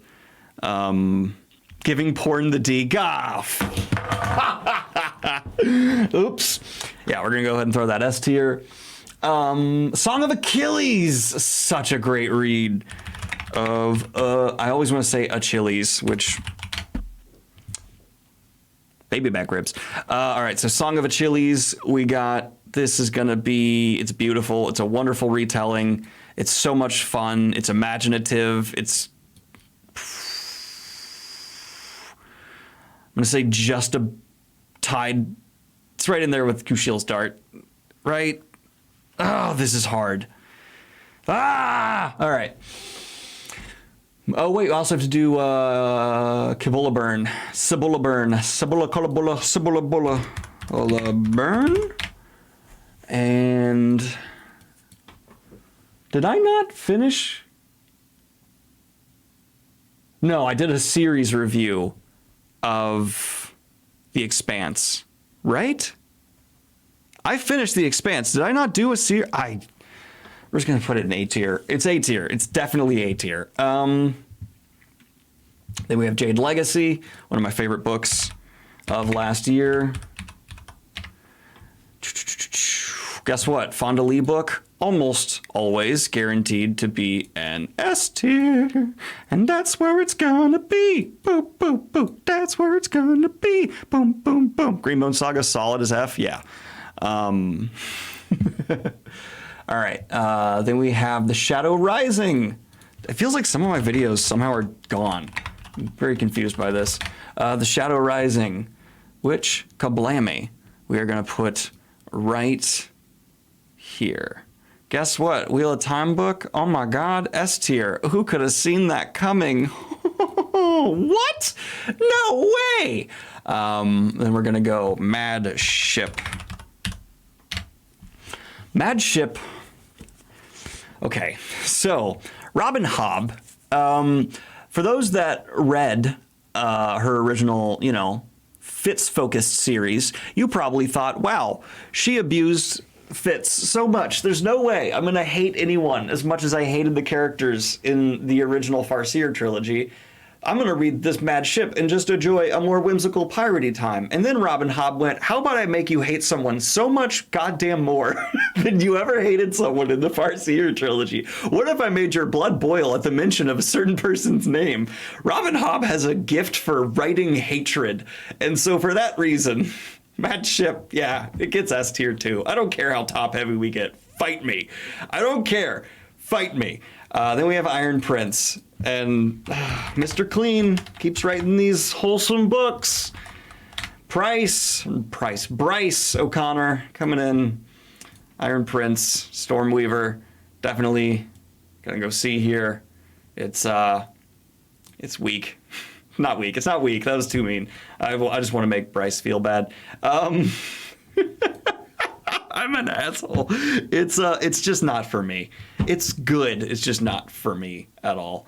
Let's see. Then we have Iron Gold. Oh, I'm having a really hard time keeping all the Red Rising straight in my head. People are gonna be commenting like, Daniel can't even keep. You take a book you read 5 years ago in the middle of a series and remember exactly what happened in that book as opposed to the second book that you read right after. You jack-offs. Okay, but Iron Gold, I'm just gonna go. I think I'm just gonna go A. Stop paying attention to where they sit within the tier. Just the tier in general is now, it's getting too crowded. All right. Robin Hobb is like, I will ruin this whole man's career. My career, I mean this man's will to live. Yeah. Kyle or Griffith, I would pay so much money to have those guys tied up on tables, and I get to use an array of tools on them.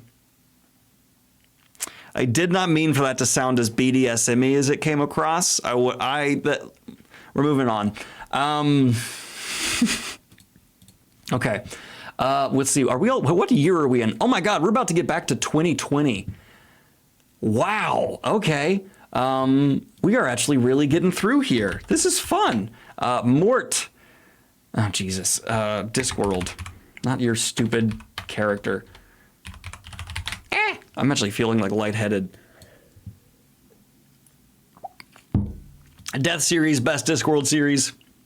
Mort. Not the best Discworld book, not the best Death book, very, very high A. Upon going through the series some more and really thinking about it, I think some of the later Death books are even better.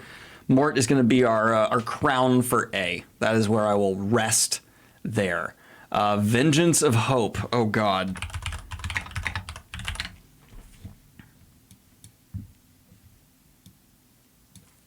I do not remember this one. No, I do. Do I? I might be confusing this with our. I can't remember. I'm sorry. I can't. All right, and then we are going to, what do we got next? We have Red Country. This was, I think, the weakest Joe Abercrombie book, right? This is the Western-ish one. And if I remember right, this is the one I vibed with the least of any Abercrombie. And it's going to go high C. I think that's where that goes. Stephen King later.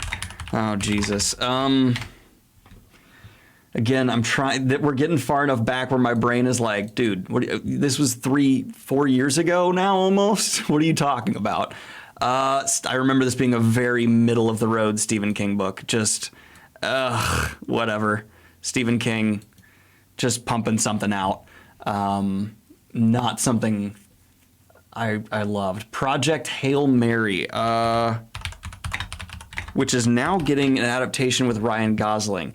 And Project Hail Mary is The Martian, not as good, and done a little bit more extra fantastically, or extra sci-fi-ly, if I remember correct. I think I'm gonna go middle B. Man, B is sparse. I am a love it or hate it person. I am realizing. Yeah, you know what? If I'm being honest with myself, I'm being too generous with some of these. Saga is going to come down to B for me. And I think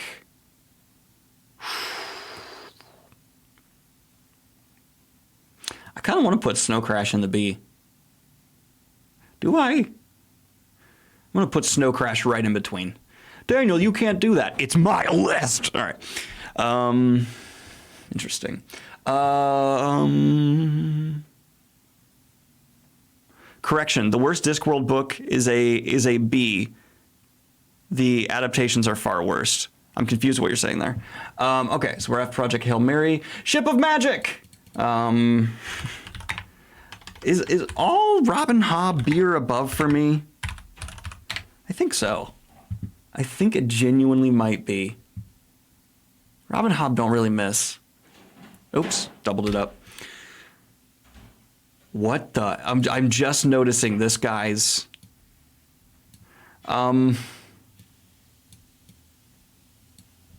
That face is a little bit unfortunate. All right, let's go ahead. I think this is going to go high A. Let's just go, yeah, right around there. That feels right. Mighty Platypus 1 just subscribed. Thank you so much. Then we have, oh Lord, The Lost War? Was this the one where it was like the big reveal at the end was like a shite load of gaslighting? I think this is the one that ends with a lot of gaslighting. Yes. I think if I had to guess, the reason B and C is a little bit more empty, just a little bit, is I put the ones that I don't remember that well and I read that. And in reality, they're down there because they just didn't make that big of an impression on me. So I think it's like, yeah, Metro 2033 is going to be like low B.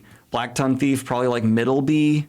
And Vengeance of Hope might be like C. I'm guessing. I'm not entirely sure. That's my theory. Book theory. Okay. The Lost War. Oh yeah, this got a new cover. I like the new cover more. I think this is the one that. Yeah. No, Blame is S tier. Blame is an S tier. I think I'm going to go middle high C for this. But again, I'm having a real hard time. I'm trying to really get everything on the board so I can, if anyone's trying to use this for their TBR, they can, you know, get an accurate assessment. Then we have Unsold. And again, I just do not connect with Cradle like a lot of people seem to. I know I liked Unsold even less than Soulsmith. So I'm just gonna put this a little higher in C and this a little lower.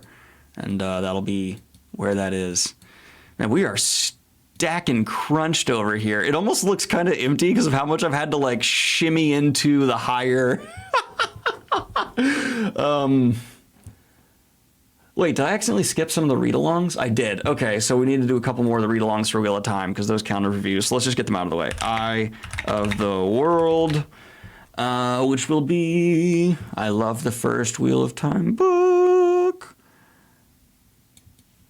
S tier. You Can't Change My Mind. Robert Jordan's an S tier. S tier. There are Wheel of Time books that would not be, but that one is. The Great Hunt, Wheel of Time. Blam.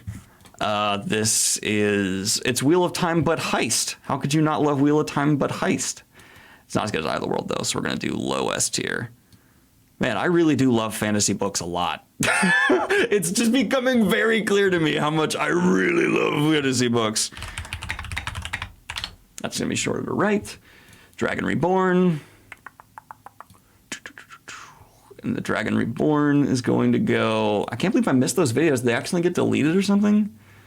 I mean, that's even better than Eye of the World, so bam. Wait, why did SHIV get rejected? Huh. Maybe you should quick watch a review or something. That actually is a really good idea, but I'm not gonna do that. Sorry. I don't know. I'm sorry you got all those things smashed out, SHIV. Looks like a bot of S to me. No, SHIV is like a regular contributor to the community. Oh, gotcha. Okay, no worries. So now we got Unsold. Then we're gonna do Shadow of the Gods. Here we go. The Shadow of the Gods. Here's the first book. Okay, Bloodsworn Saga Book 1.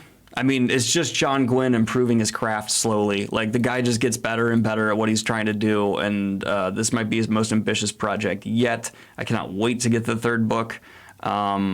Easy A tier. Easy. And then we have Fugitive Telemetry. That's right.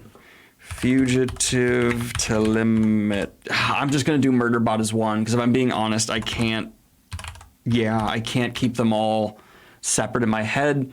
so it'll feel more honest just to give you Murderbot as a whole. And yeah, Murderbot as a whole is an S tier for me. I absolutely adore Murderbot. Yeah, there goes. Okay, I'm gonna be harsher. I'm gonna be harsher, and I'm okay. So that means Snow Crash definitely down to the B. Okay, we're adjusting because there's just no way. I love fantasy too much, so we're gonna make more room.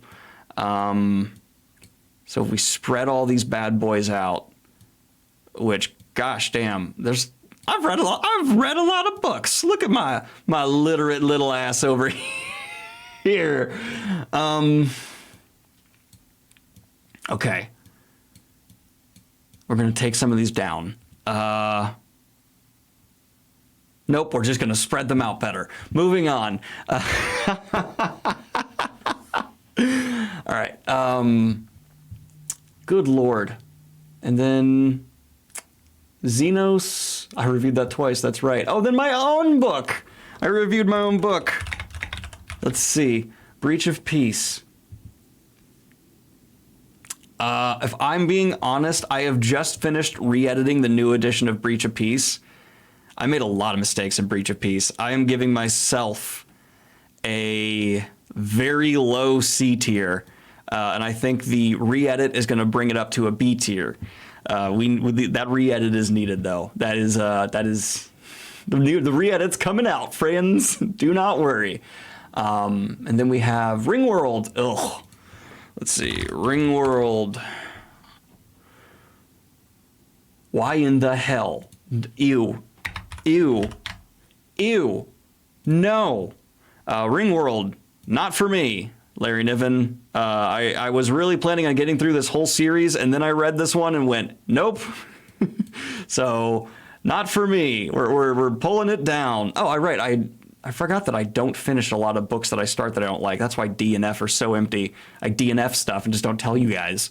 Then we have Black Tides of Heaven. Oh, right, the book I called Too Smart for Its Own Good, which I don't know if I stand by. Old Daniel is an idiot, but Black Tides of Heaven, very good.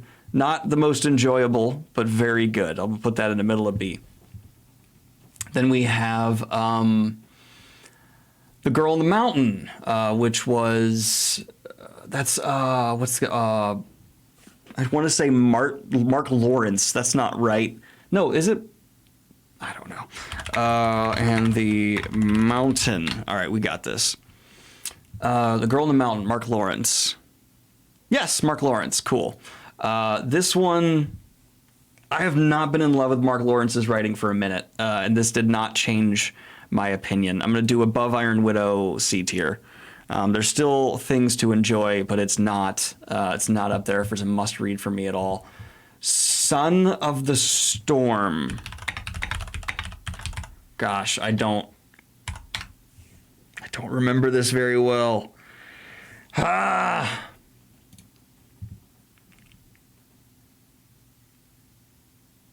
don't remember.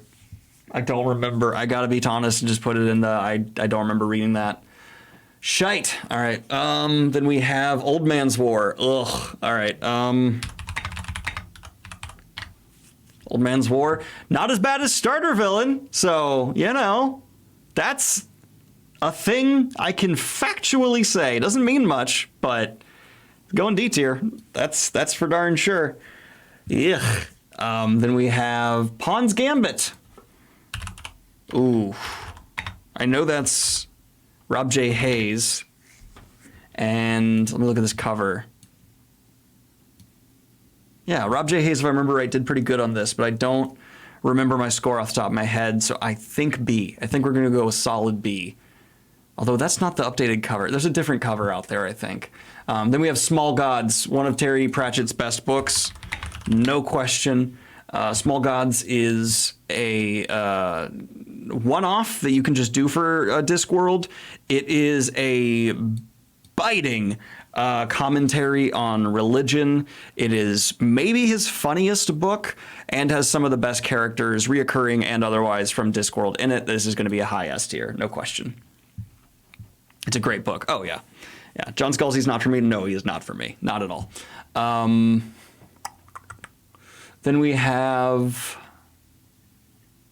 I guess I can do just the Red Rising trilogy. No. Oh, 9 Princes of Amber. Ugh. Princes of Amber. This was a nopey dopey. This was, so many people told me I would love this, and if I'm being real, it's probably going to be what are you grabbing, Theory? This is probably gonna be D tier. Not only do I remember nothing of substance from it, but what I do remember is unpleasant. So yeah. Man at Arms is pretty funny. Saying funniest Terry Pratchett is it's like favorite child kind of situation, right? Okay, so before too long, we're gonna be getting into Malazan, right? All right, let's just do Red Rising books. First we have the original Red Rising, probably still my least favorite Red Rising book, but not horrible, just it was good, not great.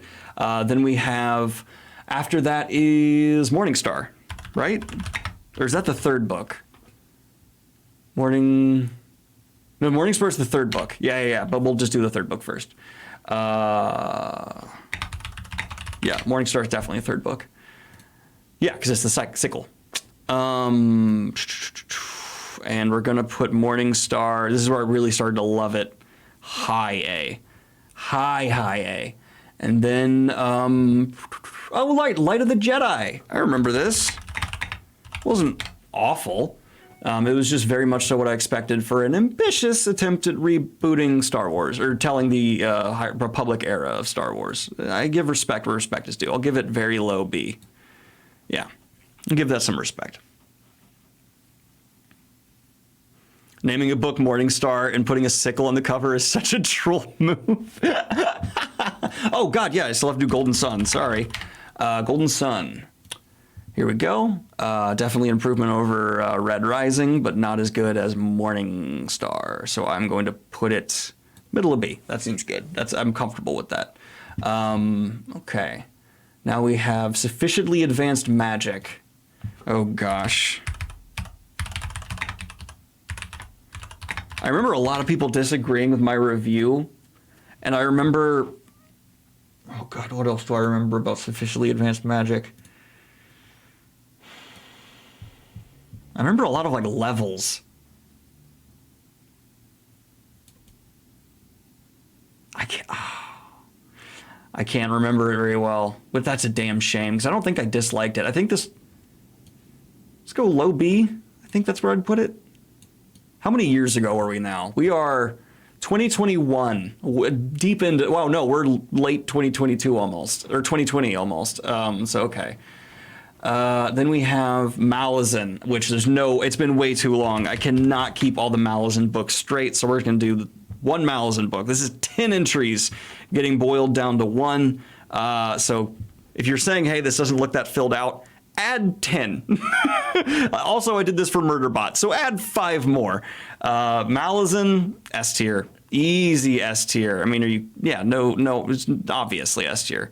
It's one of the most incredible pieces of fiction ever penned, not even just for fantasy, not even just for science fiction fantasy.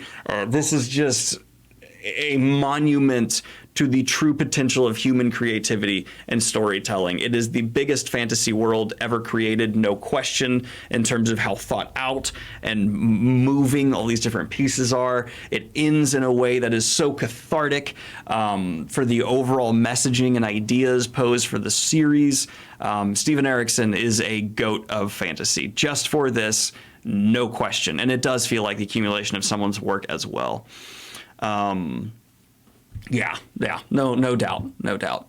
Okay, so then we are going to move on to, all right, so wow, we're actually getting early into the trail here. We're back in early 2020 and stuff. We're about to be before I even was full-time. Gosh damn, we're going down memory lane here. Neuromancer, such an important book, and god damn, what a badass cover. Neuromancer, lot of respect, good amount of love overall. Let's put high A. I think high A. It could be debated for an S, but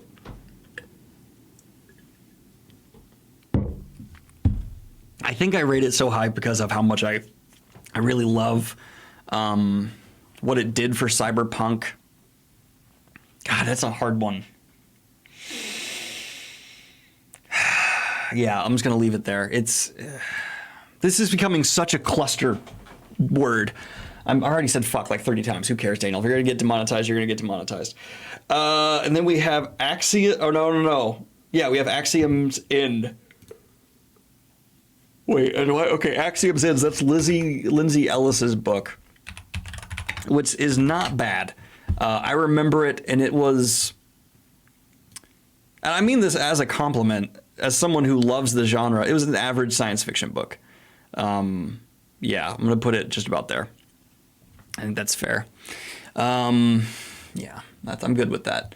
Then we have Heaven's River. What is Heaven's River? Oh, Bobverse! Okay, it's been too long. No way I can keep all the Bobbyverse books separate in my head, so I am just going to do them all as one, because these are super guilty of like doing almost like a lit RPG thing of not really ending and just bleeding into the next book. They're kind of just all one and the same.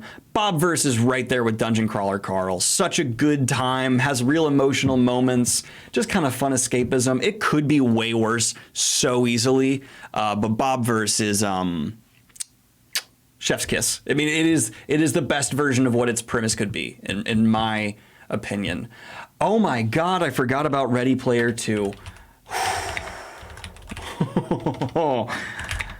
I was actually feeling kind of low energy just now. I was feeling like I need some coffee. I've been talking so much. This has been nearly 2 hours of me just going through every fiction book I have ever read. But my God, do I feel a boost of energy when it comes to my ability to shit on Ready Player 2. Talk about a book that was such a magnificent display of an author not understanding what worked in their first book, and then somehow giving the impression that maybe, like, I don't know Ernest Cline at all, but like maybe the success of the first book made him worse as a person, because at least in the first Ready Player 1 book, despite that book kind of not aging well already, there was this like plucky optimism to it that you could latch onto and be like, you know, it's fun for kids and stuff if you haven't seen a whole lot of the things that are being done to death here before. But Ready Player 2 is like a giant, hey, I actually hated that book that I read. Let me go out of my way to ruin it further here in 2. I used to believe a book could not be ruined by its sequel, right? You can always appreciate a first book and just ignore a second. Ready Player 2 is such a over-flooded, stagnant toilet of a reading experience that it somehow manages to stank up book 1. It is, if I may say, the closest I've ever come to considering maybe an author is just trying to sabotage their own career. Maybe they're just trying to say, like, I don't like this whole author thing. I don't want you to look at me for another book. I don't want to be asked where's the next book. So why don't I just go, this is awful. This is truly disgusting as an entry. And yes, it does take the spot of bottom of F. There's no doubt. If there is a possibility that a book can be so bad, you go from wanting to DNF it to one of finishing it just to see if it's some kind of Nathan Fieldery-esque parody. Ready Player 1 somehow found that, or Ready Player 2 somehow found that territory. I would rather have a homeless man fart in my eyes than read that again. Is homeless not the right term anymore? I'm sorry. That wasn't the right thing, but you know. Anyway. By the way, if you didn't catch on to it, I didn't really like Ready Player 2. Sorry, I really didn't like it. It's bad. Maybe I went a little too hard there. Upon a Burning Throne. Let's see. Oh, and if you're curious, I vividly remember Ready Player 2 for the same reason that I vividly remember the first ever car crash I got into. For the exact same reasons. Upon a Burning Throne, bit of a disappointment. This one, not average. It's slightly below average. I'm going to say it's... there's things to love here. It's D tier. I can this is, of all the D tier, the one that I can most to see, aside from Ice Planet Barbarians, because it's porn, people being a fan of, but for a very different reason than Ice Planet Barbarians. There are quality concepts, interesting immersion in world, a lot of neat stuff in Upon a Burning Throne. It's just for my enjoyment, didn't land, really, for me at all. Oh, and we have the Poppy War. I think I can differentiate these three enough to keep them separate. So let's go Poppy War. Poppy War is going to go... God, I used to think have this a lot higher before I read more fantasy, but I'm still going to go middle of B. Low B for Poppy War. And then the second one is... I almost just said the Crimson God. That's not right. Poppy War is followed up by not the Dragon Republic, but that is the third one. Dragon Republic. I can't believe I'm remembering this off the top of my head. That's the second book. No. Dragon Republic's the second book. Yeah. This is the second book. Right? Right? Is this... God. Poppy War... Dragon Republic? Oh, the Burning God. It's literally right here on my other monitor. The Burning God. God! Well, that's why I said Crimson God. And I think I like this a little bit more than the first one, so I'll put it middle of B. And then I really like the Burning God. The last book, there was one thing in the ending where I was like, I wish you hadn't have made that choice. But Burning God I liked even more. I think it's stronger finish. Although it did kind of feel like Rebecca Kwong wanted the series to be done, if that makes sense. Like she had other ideas she wanted to get to. There was a bit of a but still really good. No idea. I did not read more after really not liking the first. It's pretty polarizing, and I get the criticisms of the Poppy War. The Magicians. Oh yeah, I remember the Magicians. Oh, I really wanted to get to reviewing that's the poster of the show, but whatever. Stop it. There we go. This was fun. Really fun. I'm going to say high B. Yeah, I have a soft spot for the Magicians for some reason. I somehow skipped I Am Not a Serial Killer, which is a Dan Wells book I did. And Dan Wells' I'm Not a Serial Killer was a good time. I really like it. It's not boundary pushing amazing, but I'm going to put it middle of B. I can't believe I forgot that book. Liked the dual storytelling of book 1 and 2. Okay, now we're getting into... Oh, The Invisible Life of Addie LaRue! The Invisible Life of Addie LaRue, which was awesome. Another book I've given to a bunch of friends who've just now put it in their top books. Invisible Life of Addie LaRue. If it's your thing, you'll get why I'm putting it this high, is S tier. It's not going to be everyone's thing. It's a romance concept, but it's twisted. It's got some really interesting character choices and a good mystery. Yeah, I like that. Okay, then we're going to go for... All right, Lord of the Rings. Let's do the Lord of the Rings, which I still have never reviewed The Hobbit on my channel. Cover. Okay. Let's see here. Lord of the Rings. Gosh, where could Lord of the Rings go? Okay, just there we go. Because we all know in the fantasy sci-fi space, if we're saying you're among the greats, we're saying you're punching in the same ballpark of Lord of the Rings. And that's impressive. So I literally am just going to put it over S, because that's the language we speak here. Cool. Then we have Battleground, which I do remember the later Dresden books separately enough to definitely get into this. This is where the cracks really start getting there. If I remember right, I got quite a bit of dislikes in this video because I was pretty critical of it, and I've gotten a lot harsher on it since I read it, because I've only seen those issues I've been annoyed by getting more significant in the Dresden Files as it has gone on. Battleground is going to go top of D for me. There are things to enjoy. It's not a total failure, but it is the cracks in the artwork coming through, and that ugh, not a fan. Not fan. No fan here. Abaddon's Gate. Oh, God. The Expanse I'm going to have to do as one. I know I already have an Expanse book in here, but I can't remember the books distinctly enough. So what I'm going to do is just take a poster for the show. We're going to say this is the entire Expanse series. And on average, the Expanse is absolutely a low S tier series. No question. It's one of the best things the modern sci-fi genre has put out. Period. Some of the individual books are weaker than the series is as a whole, but the picture, the creativity, the execution, and the final landing in Leviathan Falls, it would be weird to not consider, in my opinion, The Expanse among S tier, just for being as successful, thought through, and cathartic from beginning to end, and talk about juggling a cast of characters. Wow. Also, just the cool experiment of it being written by 2 authors under one pen name from beginning to end. That's wonderful. And then we have the first Dune book. Again, people might have a serious issue with me on this.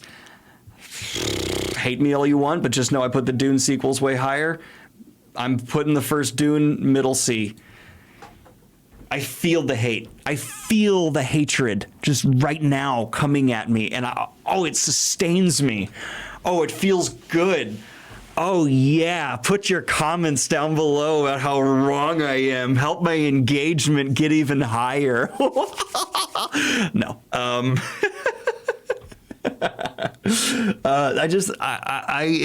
admit the series is an all-time great because of its sequels. Yeah, so mid-C. That's my my full thoughts. Oh my God, I completely forgot about the original from Brandon Sanderson and Mary Robinette Kowal. Yeah, oh my God, this was a good time. It wasn't great, but it was a good audiobook. Because, yeah, they did like the immersive audio thing, right? Yeah, and it was a novella. It was short. God damn it, give me the original cover. Sanderson. Come on. Here we go. There we go. Yeah, this was a good time. It was not boundary pushing. It was fine. It's middle of C. It was really just cool to see these 2 authors collaborate and mess around with a fun idea. You know, that was what really worked here. So let's make some more room on the C tier. And man, I've been really spoiling. What I've learned in doing this tier list is recently I've been really spoiling myself by just going for books I know people have said, like, you're pretty much guaranteed to like this. And I've been spoiling myself because the early part of the tier list was all so high.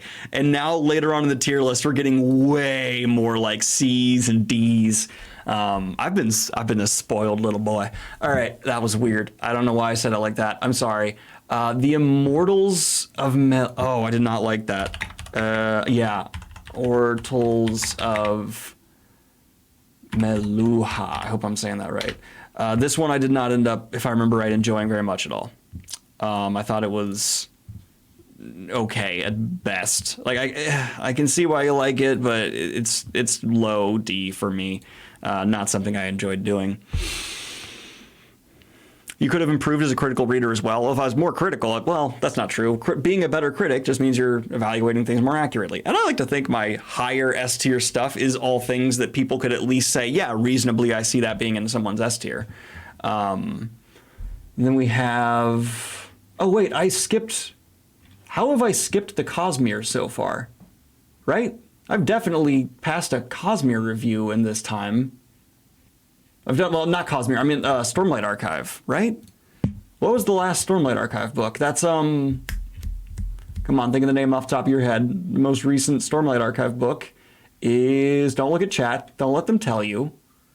Most recent Stormlight, not Rhythm of War? Or am I confused? What's the new title? Don't look at chat. Okay, I'm looking at chat.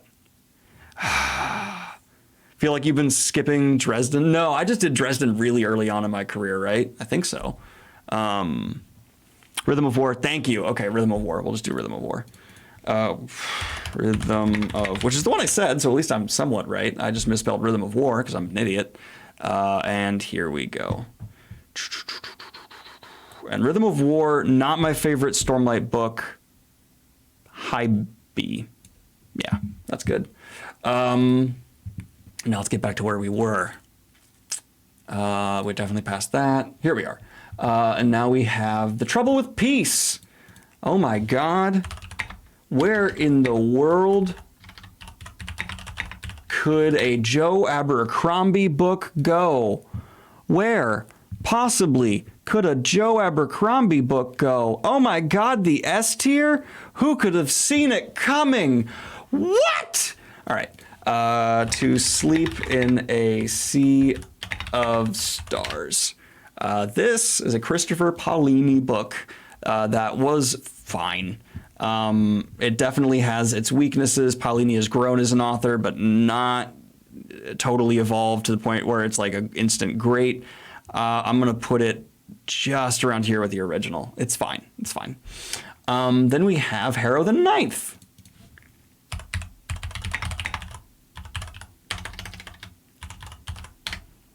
God, the wind is so big outside. I keep thinking there's someone walking by my window. Let's see. Come on, load up Harrow the Ninth for me. There we go. From Tamsin Muir. God, Tamsin Muir as an author is like, it's great to be a fan of them, but they're frustrating at the same time because they've pinned these fantastic stories that are so interesting. But then at the same time, there's decisions made like, hey, second person, where you're like, mother. Why? But Harrow the Ninth, I remember liking. I think so. Yeah. No. Oh, I'm trying to remember here. We're now at early 2020, so I'm gonna safely say middle B. Maybe a bit more. I don't know. I'm having a hard time. Okay, moving on. Then we have Fires of Vengeance. This is from Evan Winter, and I like Rage of Dragons more, substantially, if I remember right. But this isn't bad. I'm just going to say it's high C, if I remember correctly. Right? Sure. Cool. And now we are, oh my God, we're almost near the end. No, we're not. We got a couple more pages to go. Okay, Jade War. Love me some Jade War. Guess where that's going to end up? I still go see Butcher's website to look at the percent of 12 months. Wait, what? Just look at the percent of 12 months being finished. Oh, I'm not sure what you're referencing there. Jade War. Some people's favorite Greenbone Saga book. Not mine, but still S tier. It's not as good as Jade Legacy, but it is absolute. Where did I put Jade Legacy? I know I did it. Oh, there it is. I'll put it just a little bit below over here. Doop, doop. Bloop. Okay. And then we have Anathem, which probably has like no views because it's an old Neil Stephenson book. Anathem. There we go. This one, good, smart, definitely not for everybody. Slow paced, basically no action, but genius. Low A. Then we have, didn't we already do To Sleep in a Sea of Stars? Oh, I did a spoiler review and a spoiler free review. Okay. Then we have Three Body Problem, which I have reread. So I don't know what my original review said, but I've read it in the years since then, and it's brilliant. This is going to go S tier, right about there. And then we have Malice, more John Gwynne.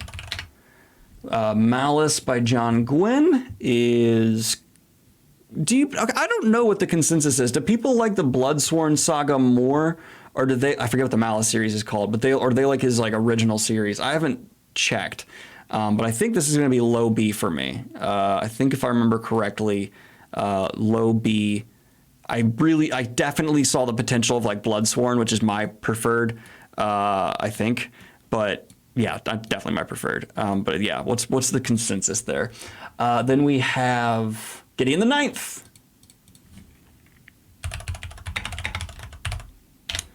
Gideon the Ninth is a banger of a book. Talk about a book with attitude in the best way possible. I mean that. Tamsin Muir captured something special with Gideon the Ninth, and this is absolutely going to be a very high A tier. I like the magic systems, the world building, the characters, the pacing. It's just a book without many flaws. It's got fantastic representation. Really, really big fan of Gideon the Ninth. Then we have Kings of the Wild. Kings of the Wild. Such a fun, quick read from Nicholas Eames. Oh, I haven't done Bloody Rose, which means I somehow skipped that. We will do that. I'm going to do low B for Kings of the Wild before I grab Bloody Rose. And over time, I've come to not love Bloody Rose as much as I do Kings of the Wild. But we are going to, so we're going to put Bloody Rose, which I think actually contradicts my original review, but people change. We're going to put this middle of C. That feels good. All right, and then Peace Talks from the Dresden Files. Peace Talks from the Dresden Files is not as bad as Battlegrounds, but still where the problems are starting to come in. And for me, it's going to be middle of the road C. Yeah. Am I going to post this? Yes, I am. Do not worry. So if you're sticking around thinking like, oh my God, it's going to be gone. Okay, so before this, though, I kind of have to loop up the Dresden Files. It's been 4 years-ish. And I hope people aren't mad, but if we take away those new entries, which is better for the placement of the Dresden Files overall, I think the series as a whole gets a high A, minus those last 3 entries. If we took those back into account, it would be sinking to B. So let's be grateful that we aren't and leave it in A, because I have to then take into account the rough start, the great middle, which brings that rough start up to an A, and we chop off the rough current position the series is in, and it stays there. So yay, that's great. The Fifth Sorceress.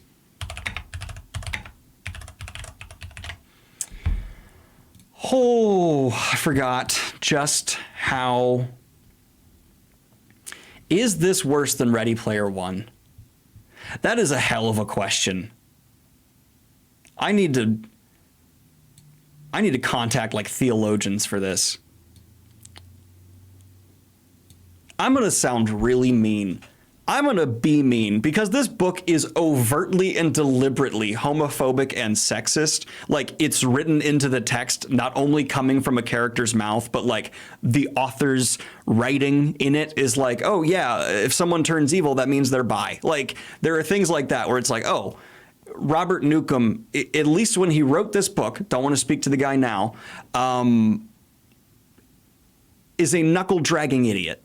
And this book comes across like someone who read a couple of fantasy books, went, I got that. I can shit something out and it'll be just as good because these dumb nerds won't be able to know the difference. And so he shat out The Fifth Sorceress. And it might be equally terrible to Ready Player 2. It's like...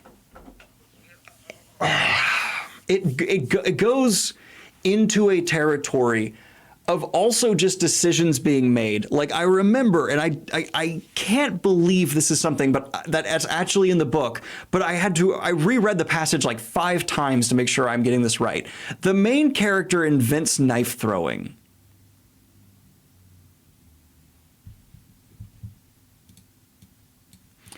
And then plays fetch with a horse.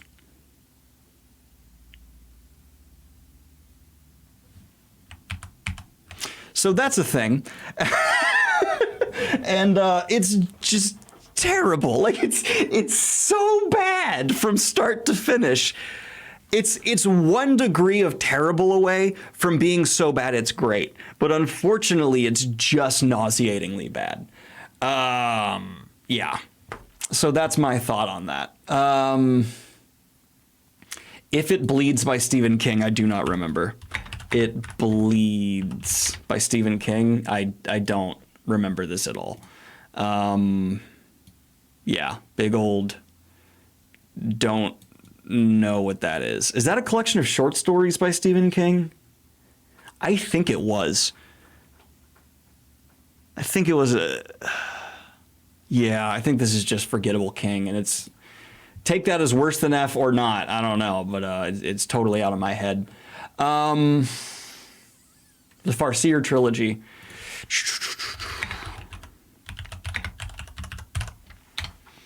I'm going to put this as 1, and I'm going to put it as... I get the complaints for Farseer trilogy. I really do. I'm going to put it middle of A. I love it.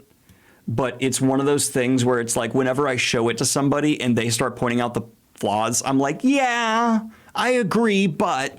And I still think it's a masterpiece. But I would just put it high A. Just about here.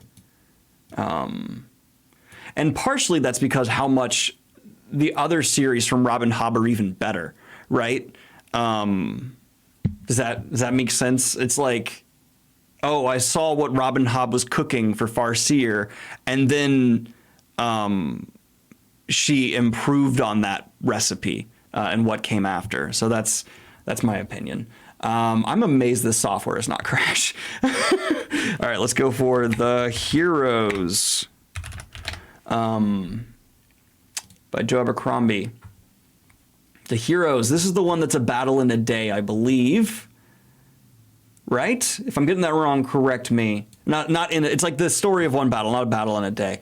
And this one is going to be I think some people consider this their favorite Abercrombie. It's not mine, but it's S tier. 3 days. Thank you. But aren't there some characters who, like, am I remembering wrong, or there's some characters who just don't sleep? I might be remembering something wrong there, but I feel like there's some serious sleep deprivation in that book. Maybe I was sleep deprived when I read it. The Girl in the Stars. That one I don't remember loving either. Yeah, let me see. The Girl and the Stars. This is the end. No, this is the first book in the Girl in the Mountain series, right? Yeah, I definitely was not a big fan. This is going to be C for me. Kind of a middle-of-the-road C. Because, like, yeah, Mark Lawrence, talented author. His talents as an author are there. But I did not love various elements that he, you know, et cetera, et cetera, et cetera. Parable of the Sower, which I hope to God I didn't call that Parable of the Sour in my dyslexic-ass review. This is a part of, I believe, Octavia Butler's unfinished series. Right? It's unfinished. I read the second book. I know that, but I don't remember. But anyway, it's genius. It's Octavia Butler. I think in comparison to, for me, Kindred's S, Parable of the Sower is a very high A. In fact, let me switch these around a little bit. I think that's more accurate. But it's, again, it's kind of the Robin Hobb situation where it's like, I saw what you were cooking, and I think the other version of this is better. I think Kindred stands a little bit higher than Parable of the Sower. Right? Oh no, but there's so many things in Parable of the Sower that are just like so true. You know, like it's like there's literally things where like Octavia Butler is calling the situation we went through in 2016 and being like, look, motherfucker, this is what's happening. I got to give it S. I'm sorry. I got to give it S. Like, it's the aptness. It's the aptness of reading it now where you're like, God damn. Oh, right. I read Iron Druid. I read Hounded and the first one. Or is Hounded the first one? Hounded is the first one. Yeah. I think. Yeah. Hounded's the first one. Because I don't think I went beyond the first one. Yeah. And this was... bad. Not bad. It's just like, I don't mean to sound mean. It's just like I read it and I was like, this wasn't needed. I was just like, that, go away.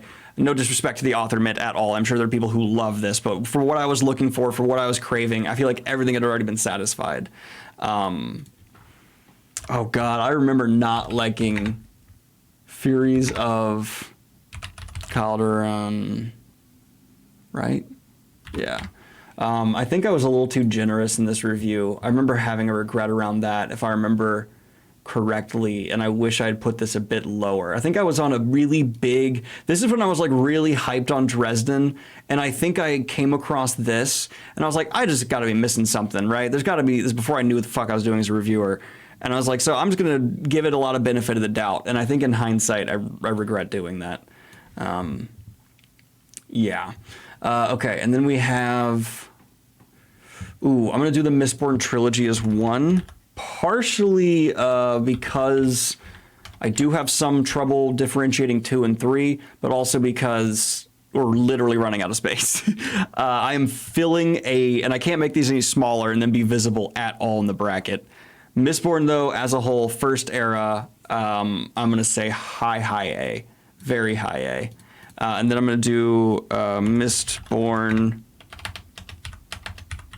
Era 2 minus the Lost Metal, sorry. And this one was a big miss for me. It's not D tier, don't get me wrong, but I'm not a huge fan of, I would say it's the bottom of C. I just didn't like what was really being accomplished for this one. Oh my God, Daniel, are you putting your own book over Sanderson's second, for my personal taste? Okay, then we've gotten through that. I did Expanse as 1, I did Malazan as 1, 6 of Crows. That's right, 6 of Crows. Let's see, 6 of Crows. This one I did not like at all. And it's not like I hate it thing. It's just totally, I'm not the audience for this. Low D. Tigana.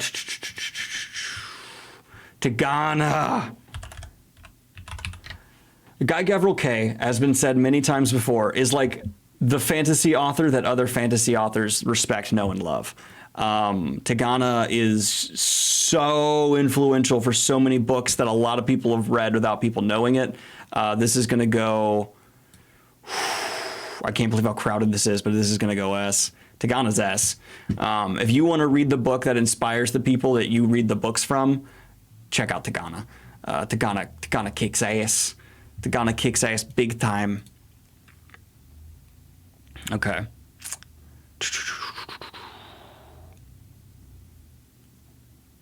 Haven't read past book. Oh, it's been too long. I'm not sure what you're referencing. Sorry. Okay, and I think we are on... Oh my God, there's still so many more to go. Dear God, we're getting there, guys. We're getting there, fellers. Scythe. I'm trying to group these together at this point so we can get there. Scythe wasn't bad. Scythe's pretty darn good. A very necessary to read YA book. I'm going to call it very high B. I like the world. I like the character. I like the story. I didn't love a whole lot about it, but it was just like, solid. I was like, this is good. This is a good time. I have not run one ad on you spoiled bastards. And then we have, one of my videos came in here twice. Then we have Best Served Cold.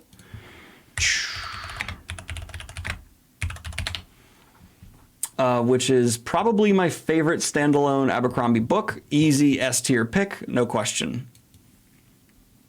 Right up there, no doubt. Then we have Nevernight, which I was not a huge fan of. I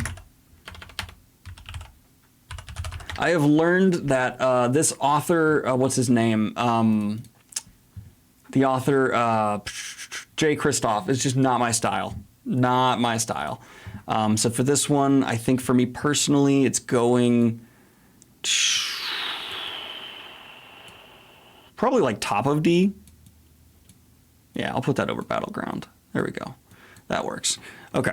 And then we have The Forgetting Moon by Brian Lee Durfee. For those of you who don't know, Brian Lee Durfee is an author and a booktuber here on the platform. Please check out his channel. Just look up Brian Lee Durfee. He's also currently in the hospital, and there's a GoFundMe to help him with whatever bills are going to come along with that. Apparently he's having some severe issues, but he's on the mend. He's doing better. I'll make sure when this is posted to YouTube to have the Brian Lee Durfee GoFundMe linked in the description down below. If you can give even $1, I'm sure it'll end up meaning a lot in helping. That being said, his book, I thought it was good. I didn't love it. Let's call it C tier. I do remember that. I thought it was good, but not blowing my mind. Let's see. Oh God, I felt so nervous putting out this book, Best Isolation Reads. I put it out at the start of COVID being like, oh, this is a good idea. And then I got like 2 comments that were like, you're taking advantage of the pandemic to like get views. And then like, that was absurd. Of course, everyone was doing that. It just made me feel really bad for a while. Then I have The Sandman. Let's see. The Sandman. And people needed recommendations for isolated reads, damn it. All right, here's The Sandman. That's book 4 for some reason, but we'll just go with that. This is something I have finished on my own and have come to really appreciate and love. Sandman is an easy high A tier. Then we have, I'm skipping over all the Dresden Files and because we grouped that together, and the Malazan. Then we're going to do the Dragonbone Chair, Memory, Sorrow, Thorn. Memory, Sorrow, Thorn. Love this. Love this. Definitely kind of in that awkward transition stage for fantasy, but sits in it very well. I'm going to say Memory, Sorrow, Thorn is going to be an A tier for me. It came out right when the big shift was about to happen for the speculative fiction genres, and the internet was just going to change things forever. It happened a bit before that, but when did the Dragonbone Chair come out? When did the Dragonbone Chair come out? 1988, yeah. So it was a bit before the release of the internet and the blogs and style just changing and going wild. But damn, it still holds up. It's the end of that era. It also gave inspiration to A Song of Ice and Fire. That makes sense. I haven't seen that before or said before, but it makes sense. Okay. Oh, there's Bloody Rose. Why is Bloody Rose before? Oh, because it was my Before You Read Kings of the Wilds video I saw. Lightbringer. Oh my God, not the Pierce Brown, but the Brent Weeks. God, that confused me for a while when the Red Rising book came out. Lightbringer is the name of the series, and I don't remember each book enough to differentiate them. I like the series as a whole. The ending really screwed Lightbringer as a whole for me. So I'm going to go middle C. I loved Lightbringer for a while. It was a great series for me as I was getting into fantasy. I feel like if I reread it now, I would like it a lot less. And the ending let down. For me, I'm actually going to put it very low C. I'm gonna go very low C on that one. And then we have more Dresden, which we're grouping together, Expanse, which we're grouping together, The Dark Tower, which I will need to bring together as well. I cannot remember individual books from The Dark Tower.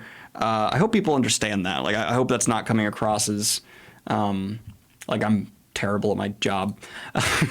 I am, whatever. Dark Tower as a whole, I think this is a masterpiece. I think it has weaker books, but I also get defensive of Dark Tower because I hate when people say the ending is bad or stupid or like Stephen King dropped the ball. This is one of Stephen King's best endings, period. I think this is a really great realization of a vision.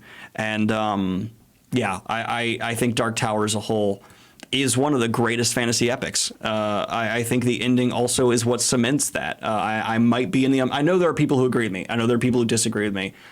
I think the people who disagree with me, big dumb. Not really, but a little. All right, we then have... Seven Blades in Black. Is that the one with the person being interrogated as like the narrative thing? Yeah, someone's being interrogated and then they... I remember this. I think it was just decent. I think it was just all right.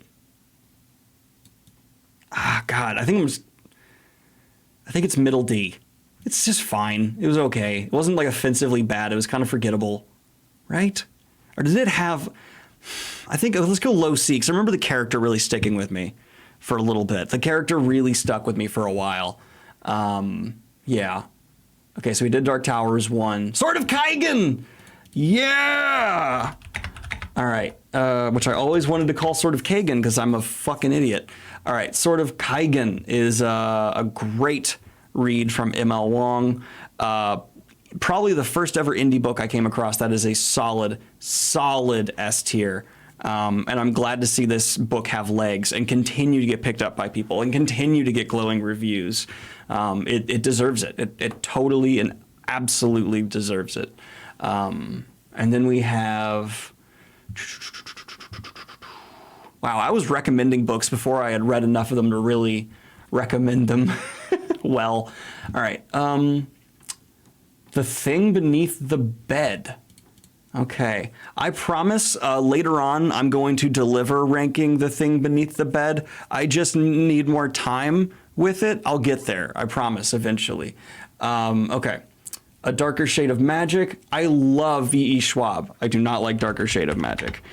She has won me over with her other work, but not this one. Yeah, this one was not necessarily for me. Wait, there was another V.E. Schwab book that I've reviewed here that's not Invisible Life, Valley LaRue, or Shades of Magic, and I somehow missed it, right? I only have 2 on here. But yeah, I just didn't enjoy Shades of Magic. It is honestly a D tier for me. It just wasn't fun. Oh, God. That's more accurate, I feel like. That. Yeah. Okay, I'm trying to do my best to keep this clean and organized.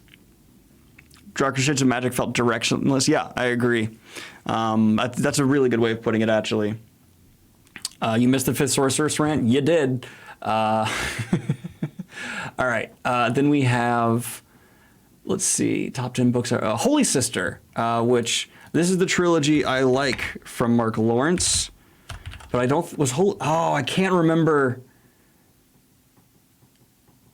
I'm just going to do Red Sister, Gray Sister, Holy Sister as one. I'm sorry. I know that's lame, but I can't distinguish them in my head enough anymore. It's been 5 years now. So we're at that far back. And I think I was disappointed by the ending a little. Maybe I was bold. I remember it being bold. And I think overall, after all this time, you know what? It's still going to be A tier for me. I really liked that first book a lot. I really, really did. It was good. And the second book I remember also being really well done. And after how much I didn't like his Prince of Thorns. Yeah. Okay. Then we have... Oh, Starsight. Oh, man. I have said I love Sanderson as an author. I don't like Sanderson as an author when he tries to make books explicitly for children. And yikes. Yikes. Not for me. That's a D tier for me. Yeah. Oopsie poopsie. Then we already did the Dragon Republic. Yes, we did. Ninth House. Oh, Ninth House is awesome. Let's see. Ninth House goes right here in the S tier. Leigh Bardugo knows how to write a mystery. She knows how to write a smart protagonist who can figure things out. The atmosphere in this book is borderline unrivaled. Just brilliant. The Slow Regard of Silent Things. I need more time for the Slow Regard of Silent Things. I promise you, I will get it to you. Let's see.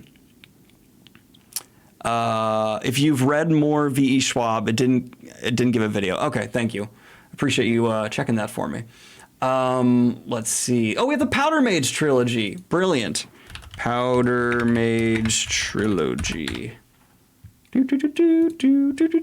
Powder Mage trilogy is an easy A tier. It's distinct, it's well thought out, it's got bombastic characters, it's flintlock fantasy, which immediately, but it manages to actually feel Napoleonic and epic. Yeah, I'm a huge fan of that and how it managed to stick its landing so well. Stick its vision so well, not its ending. I don't think I remember the ending very well. Book cover. Never Die made me a fan of Rob J. Hayes, and I still am a fan of Rob J. Hayes today. This was a really interesting concept, and one of the things I love about Rob J. Hayes is he writes a concept and he's done. He does have some sequels, I think. I could be wrong, but I think a lot of his stories, they're very self-contained and they're quality. Never Die gets a solid B from me. Oh God, the Witcher books. I've said this on record many times. The stories do not stick in my head anymore. It is just the characters. And I feel bad for saying this, but the franchise as a whole has just sunk so much lower in my brain. Not because the show, I know I just clicked the poster on accident, sorry. But after I got exposed to a lot more fantasy, and I'm willing to admit the translation issues that people talk about all the time could be responsible for this, but I have a lot of regrets with my reviews of the Witcher series, and I think it's at best a middling C. Yeah, the characters, great. The story, Okay. Salem's Lot. Let's get Salem's Lot going. Oh man, I do remember Salem's Lot, I think. Yeah. I hate when I type something wrong because I know that like I know the computer's right. I hit those words wrong and it annoys me. Letter's wrong. Salem's Lot, Stephen King classic, absolutely deserves to be in the A tier. Salem's Lot is a classic for a reason. It's great. I mean, I wish we got more vampire books like Salem's Lot. I miss that kind of treatment of vampires. You know, it's very different than how you often see them written or acted today. More demon-y is how I would put it. Yeah. Okay. Then we have Theft of Swords. Theft of Swords. Really good kind of buddy. If you want friend relationships at the center of your story, Theft of Swords might be still like a go-to recommendation for me. Theft of Swords has just a vibrant heart of friendship at the beginning of it, an average fantasy world, but it makes up for its lack of originality in some ways with just having a ton of a heart to it. So that is for me. The Burning White, we did Lightbringer as one. Warrior of the Altai, yeah. This one was not great. It was fine.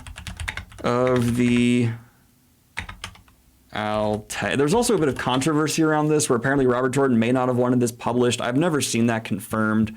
But Warrior of the Altai, it wasn't great. It was a D tier, which sucks to put Warrior of the Altai so low. Okay. Prince of Fools, not a fan. I actually might be now. I've grown to have a way darker taste than I did back when I was, just starting out in this channel. But honestly, like this, I'm for now going to put it where I remember it being in like a, honestly, I put it in D, but I think if I reread this, it would be better. So to make up for that, I'm going to put it C. I just feel like I would like Prince of Fools a lot more. Oh, The Institute. Yeah, I forgot about that one. The Institute. Did I like this? I don't think I should have. I think this is definitely another Stephen King kind of one. Yeah, I don't think I should actually have liked this if I did. I don't remember. God, we are over 5 years ago now. Good God. Man, I really was just throwing everything at the wall back then. For some reason in my book review playlist, here's a review of Zelda's Link's Awakening. Why? No idea. A Little Hatred. Yeah. I wonder where that Joe Abercrombie book is going to go. Huh. Do you have any guesses, audience? Do you have any guesses at all? Let's see. A Little Hatred is going to go right there. This is no longer reflecting like the proper order, by the way. I hope everyone knows that. It's too crowded for it to possibly be the proper order up on the top level. Then we have, okay, that's Malazan. Harry Potter and the Cursed Child. It's a play, but it counts. God, this was awful. I didn't have nearly as many F tiers as I thought I would. I thought I was way meaner.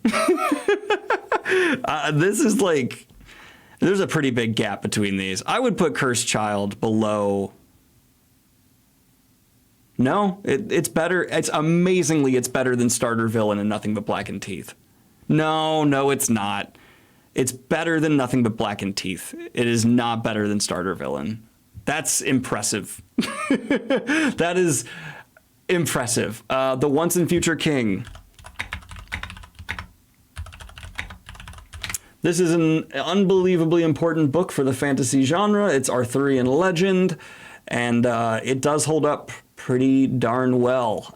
It is a great read, especially if you want to just read to your kids or something like that. There's definitely better things than it that exist, but in terms of peak old head craft, absolutely a solid A tier. Just put an image of Joe in the S. We got to leave Lord of the Rings there. That's the... Okay. Then we have Shadow of the Conqueror. Oh, Jesus. Of the Conqueror. My own personal extreme disliking of the author's right-wing turn in recent years. Shadow of the Conqueror, I remember I couldn't make up my mind on it, even back then. We never got a sequel, as far as I know of. I said I needed to read more to see where things were building to understand where things were going before I could really give an opinion. And I honestly don't remember the book that well. I'm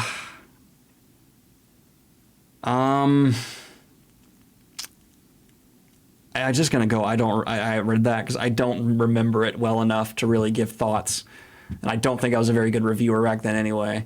Let's see, Rage of Dragons. This one I remember clearly because I've reread it and I've talked to Evan about it and I've talked to you all about it ad nauseum, and I've read the sequel to it, and oh god, I love Rage of Dragons.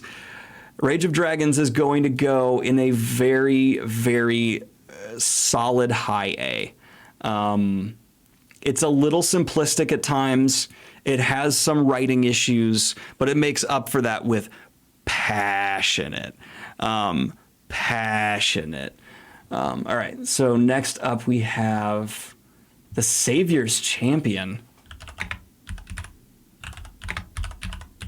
The Savior's Champion. Which one is this? The Savior's Champion, Jenna Moore. Gladiator guys working to be love interest for woman?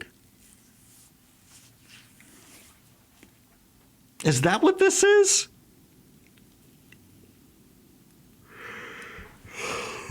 I never noticed the guy standing in the light in the background. I think that's what this book is.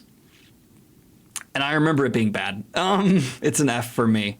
This one was pretty bad. Not a fan. Then we have Broken Empire. Oh, I mistook Prince of Fools for Broken Empire, I think. I didn't even know I read the sequel. I forgot. Wait, no, that's not the sequel. Is it a different series? Yes, it is. Okay, I now have officially disqualified myself from ranking that. So let me find where I put it. I need to put it in I read that because I just completely blanked. And then, yeah, I was thinking of Prince of Thorns. That's what I was thinking of. I don't even remember Prince of Fools, unfortunately, like at all. I don't remember it. So we're going to do this. Sorry about that. All right. You try and keep all these straight in your head. Shadowland.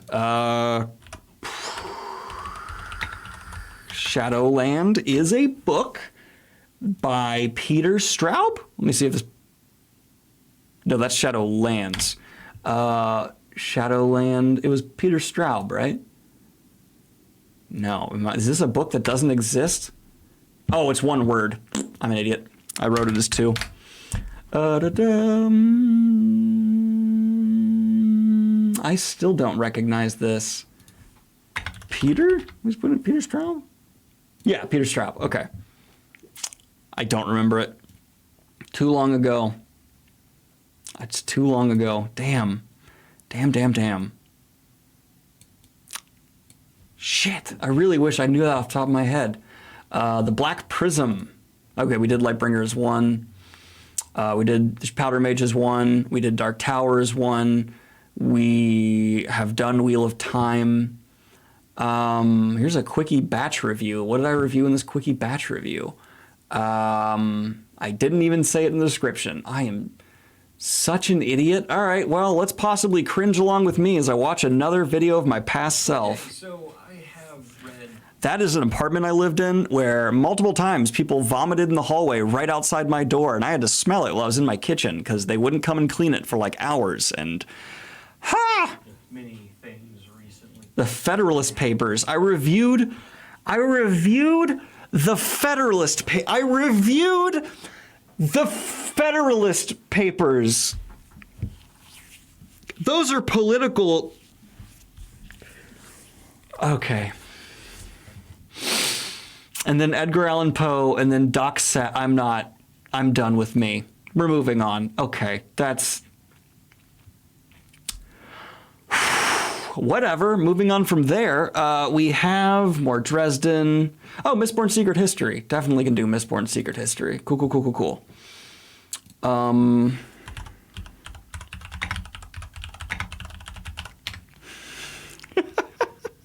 Good God.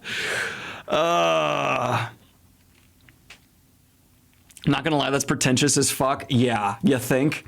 And here's the thing, I wasn't even doing it out of like some pretentiousness. In my head, I was just like, this is a normal thing to do. I was such an idiot. I am such an idiot. Secret History, I do remember. We have someone punching God in the face, if I remember right. I think it's a fun thing, but in the grand scheme of things, it's not very important, and it's kind of, it could be, I'll put it C. Middle of C is fair for that. I'll just do Gentlemen Bastards as whole, because I don't remember it as one. I don't remember each individual book. And these are a blast. It'd be lying if I did anything but high A. I think if you average them out is fair. I think the first book is S. I can't remember. I need to reread them, honestly. I think I'm doing a very general assertion at that point. Okay, and then how many more of these do we have? Jesus, why was I reviewing so much stuff? Peace and Turmoil by Elliot Brooks. I do not remember this book. Unfortunately, I'd love to give thoughts on this, but I don't remember it. I would love to remember this book, but I don't. Shoot. Blood Rights, Doc Set. Oh, 11/22/63. I definitely remember 11/22/63. Love that book. Stephen King, maybe my favorite of this era from him. It's still in like my top 3 King books. It is such a good premise executed almost flawlessly. And if you don't think Dark Tower is his best ending, this is his best ending. Okay, and then we have...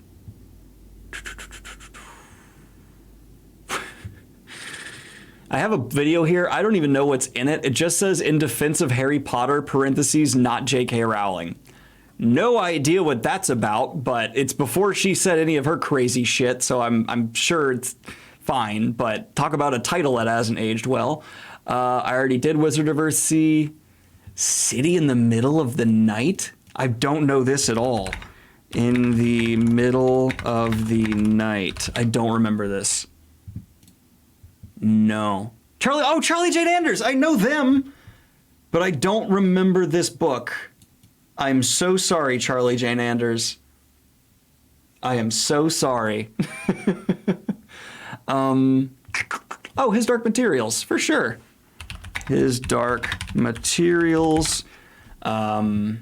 Absolute banger. Banger of a series. Am I confident? No, I think it averages out for very high. No, it's S. This is S, because I don't want Kayla to kick my ass when I leave this room. Oh, I need to do the A Song of Ice and Fire books, which I do not remember separately enough, but A Song of Ice and Fire. If we do these as a whole, I would be anything... I would be a moron to be putting these anywhere but S tier. I mean, you can have your frustrations, what have you. These are S tier, no doubt. And now we have Skyward by Brandon Sanderson. Again, when he does his stuff like child-aimed books, it's not for me. That's a D tier. I do think I liked it more than Starsight, though. And then we have... God, a lot of Uncanny Collateral. What the hell? Uncanny Collateral. What is this? I do not remember that. Yes! Oh, there's a fight in the bathroom at the beginning, or around I don't know, I can't remember it. Well, Black Leopard, Red Wolf, I definitely remember. Black Leopard, Red Wolf is by Marlon James, and this was one that I respected more than I enjoyed, and I think it's going to probably be a B tier for me. Sword of Truth. We are just gonna say we're gonna put Sword of Truth right here in good company. Look at how good a company Sword of Truth is in right now. Look at that. Look at this great little party happening down here in the bottom right. Let's just let those guys have their party and let them be, you know? Let's just let them chill. And that's the end of that. Let's see. Best reads. That's more Song of Ice and Fire, so we're good there. How many videos are in this playlist? That probably would have been a good thing to check. 5th season. I remember respecting it. I think I read one of maybe both the sequels. I think I'm just going to safely put this in super high A. Maybe S. God, we're at over 7 years ago now. We're at the birth of my channel. We're at 2018. Holy smokes. Inheritance Cycle. How do I remember Inheritance Cycle so clearly when I read it so well? Because I reread it for the reviews. That's why. We're gonna do for the Inheritance Cycle. I think no one will have problem with me putting these in a very high C tier, especially because how special they are for a generation. They are very special for a generation, and I think they deserve to be top of C tier.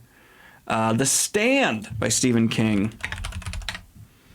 Great book. This is going to be an immediate S tier.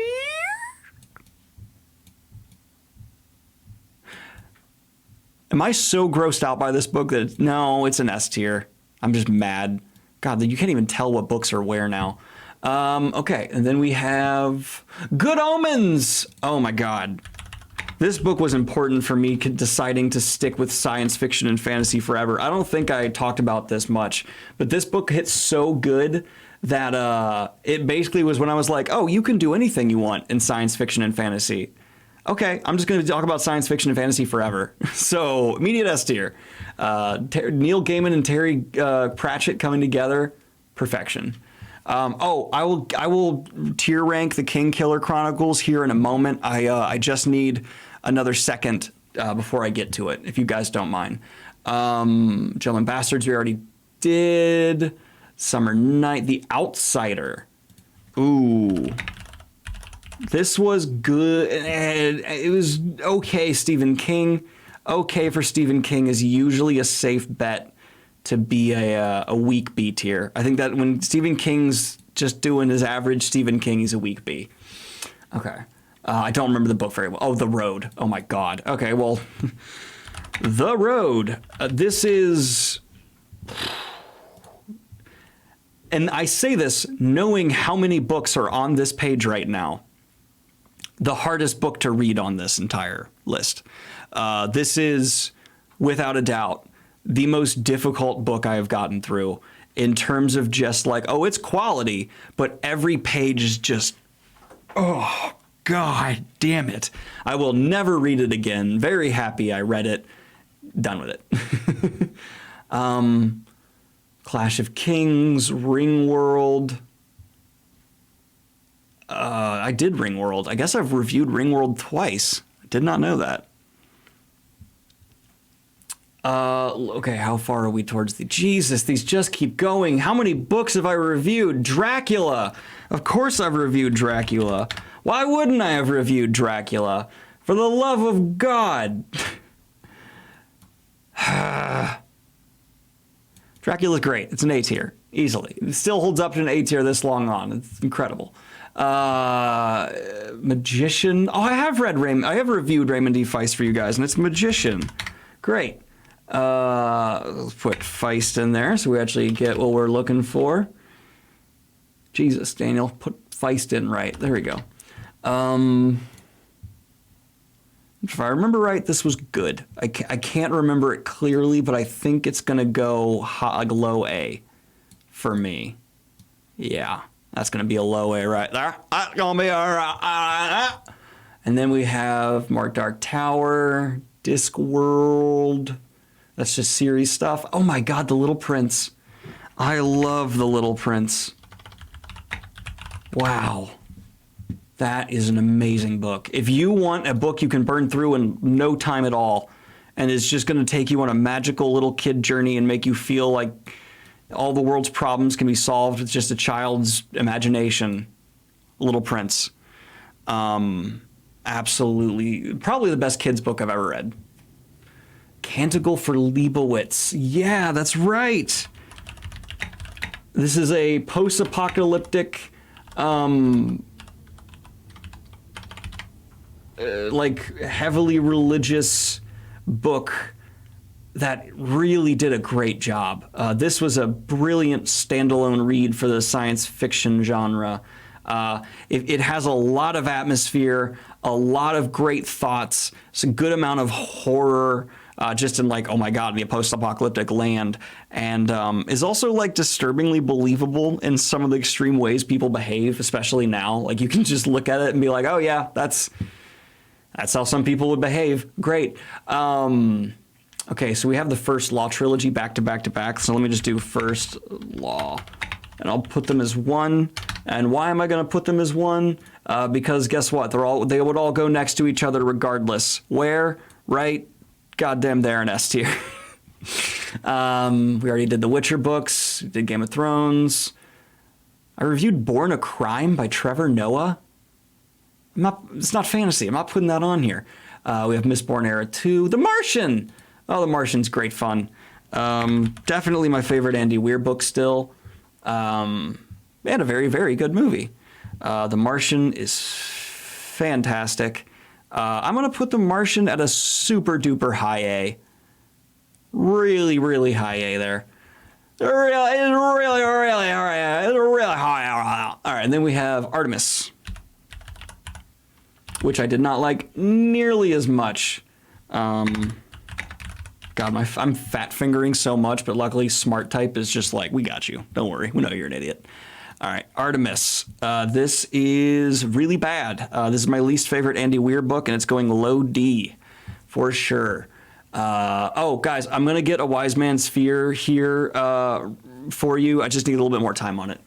Then we have Pillars of the Earth, which is actually, I reread this. I think it's the first book I ever reread to review here on the channel. And it's a very good historical fiction book. And I'm going to put it, I think there's some things that people would be upset about in it today, but I think it's an A, a low A right there. And then we have The Shadows of What Was Lost, which when people ask me, why don't you remember that James Islington book? Because I always say when I talk about Will of the Many that I don't remember Shadows Lost. It's because I reviewed it in 2018 February, and I don't remember it, so I'm just going to put it here. And then we have more Malazan, John Carter. I'm not going to bother with John Carter. American Gods. Oh, hell yeah. American Gods. I remember this book vividly. Talk about Neil Gaiman is so good with imagery. Without having to be like explicitly detailed. He's really good at getting like with minimal words, just a vivid scene. Yeah, that's gonna go S tier for me. And then, okay, The Girl with the Dragon Tattoo is one of my favorite books of all time. Why does this have so many dislikes? Oh, because this was me talking about one of the sequels that I really hated.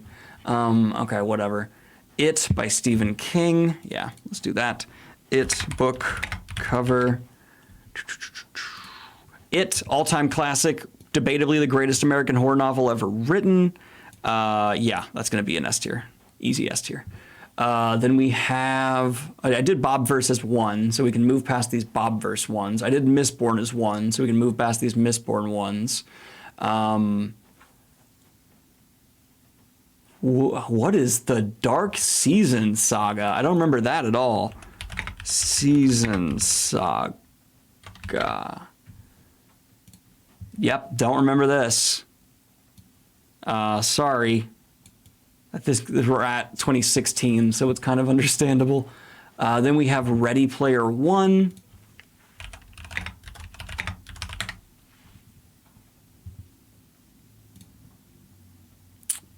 Yeah, let's do Ready Player One. Boop.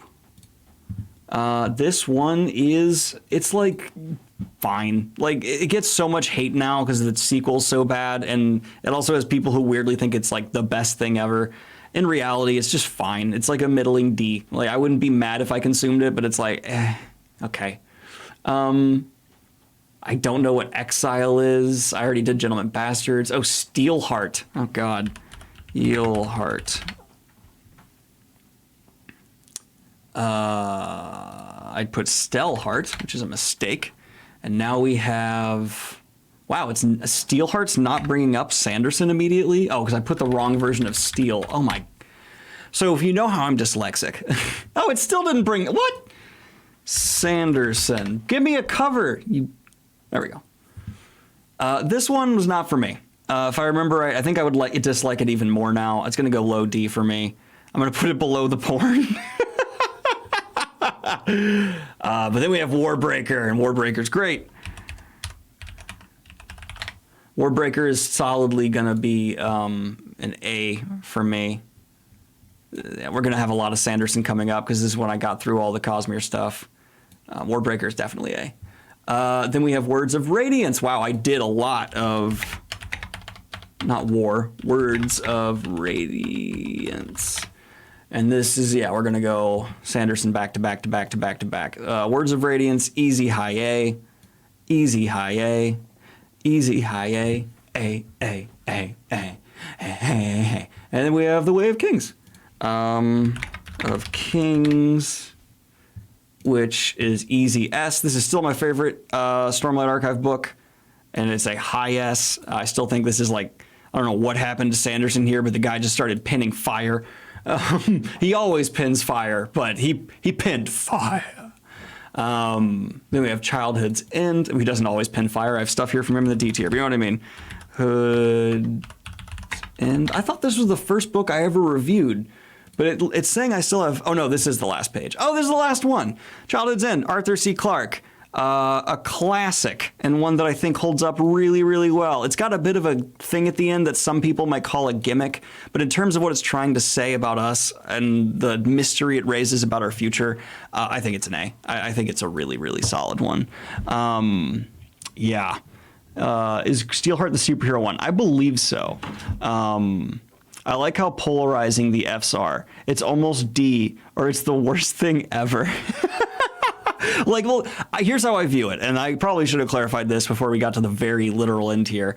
S is like, it's so hard, right, to like pick your favorite of the S tier. Like, I would have to spend a day going through the S tier to figure out my favorite up here. Then you have the A tier, which is like, you know, these are things that I personally really think are great. Maybe some of them I even love, but I acknowledge they're flawed in some way. They're not boundary pushing. They're not revolutionary.